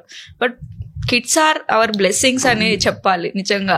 చాలా మంది పేరెంట్స్ నన్ను అడుగుతారు, డాక్టర్ మీకు ఎందుకు వాళ్ళు వ్యాక్సిన్ ముందు కొంచెం పెద్ద పిల్లలు బాగా రూమ్ లో ఇటు పరిగెట్టి ఇలా కూర్చుండిపోయి గాల్ చేస్తారు కదా, సారీ డాక్టర్ అంటారు. అమ్మా సారీ చెప్పొద్దు, నాకు కూడా ఇంజెక్షన్ అంటే భయమే, ఇంతమందికి చేస్తా గానీ. So I know how the child is feeling. So ఇప్పటి వరకు ఒక్క రోజు కూడా నా కోపము వాళ్ళ మీద వాయిస్ రేస్ చేయటము ఎప్పుడు జరగల. 10 నిమిషాలు తతంగం జరిగినా నెవర్ మీన్స్ నెవర్. ఎందుకంటే I can feel it because I'm also scared of mom. ఇంకా మీరు చాలా సేవ్ అయ్యారు అనిపించింది, ఎందుకంటే ఇందాక జంప్ చేయమన్నారు, నువ్వు జంప్ చేయలేదని. అంటే ఇప్పుడు పిల్లలకి ఇంజెక్షన్ ఇస్తుంటే మీరు కూడా తీసుకోండి అని అన్న. అది కూడా జరిగింది. అది కూడా కాకపోతే లక్కీగా నీడిల్ తెచ్చుకోవాలి, ఓన్లీ సిరంజి తెచ్చుకొని గుచ్చేసి వెళ్ళాడు. Okay okay. రివెంజ్ అన్నమాట. సూపర్ సూపర్ అసలు. Great fun things. Yeah. Great man. So much. చాలా ఎంజాయ్ చేశాను మ్యామ్ మీ పాడ్కాస్ట్ అయితే. నేను ఐ థరోలీ ఎంజాయ్డ్ నిజంగా. అసలు అంటే ఎమోషన్ ఉంది, హ్యాపీనెస్ ఉంది, నాలెడ్జ్ ఉంది, అవేర్నెస్ ఉంది, ఇవన్నిటి మిక్స్ అండ్ మ్యాచ్ అనమాట. ఈ పాడ్కాస్ట్ నేను చాలా ఎంజాయ్ చేశాను. Thank you for your valuable and insights ma'am. అసలు ఈరోజు నేను అనుకోలేదు, అంటే ఒక సోషల్ మీడియాలో ఇలా ఒక వైరల్ అవుతున్న డాక్టర్తో నేను చేస్తున్నాను ఈరోజు అని అంటే I'm really fortunate to have today ma'am. Thank you so much అండి. Thank you.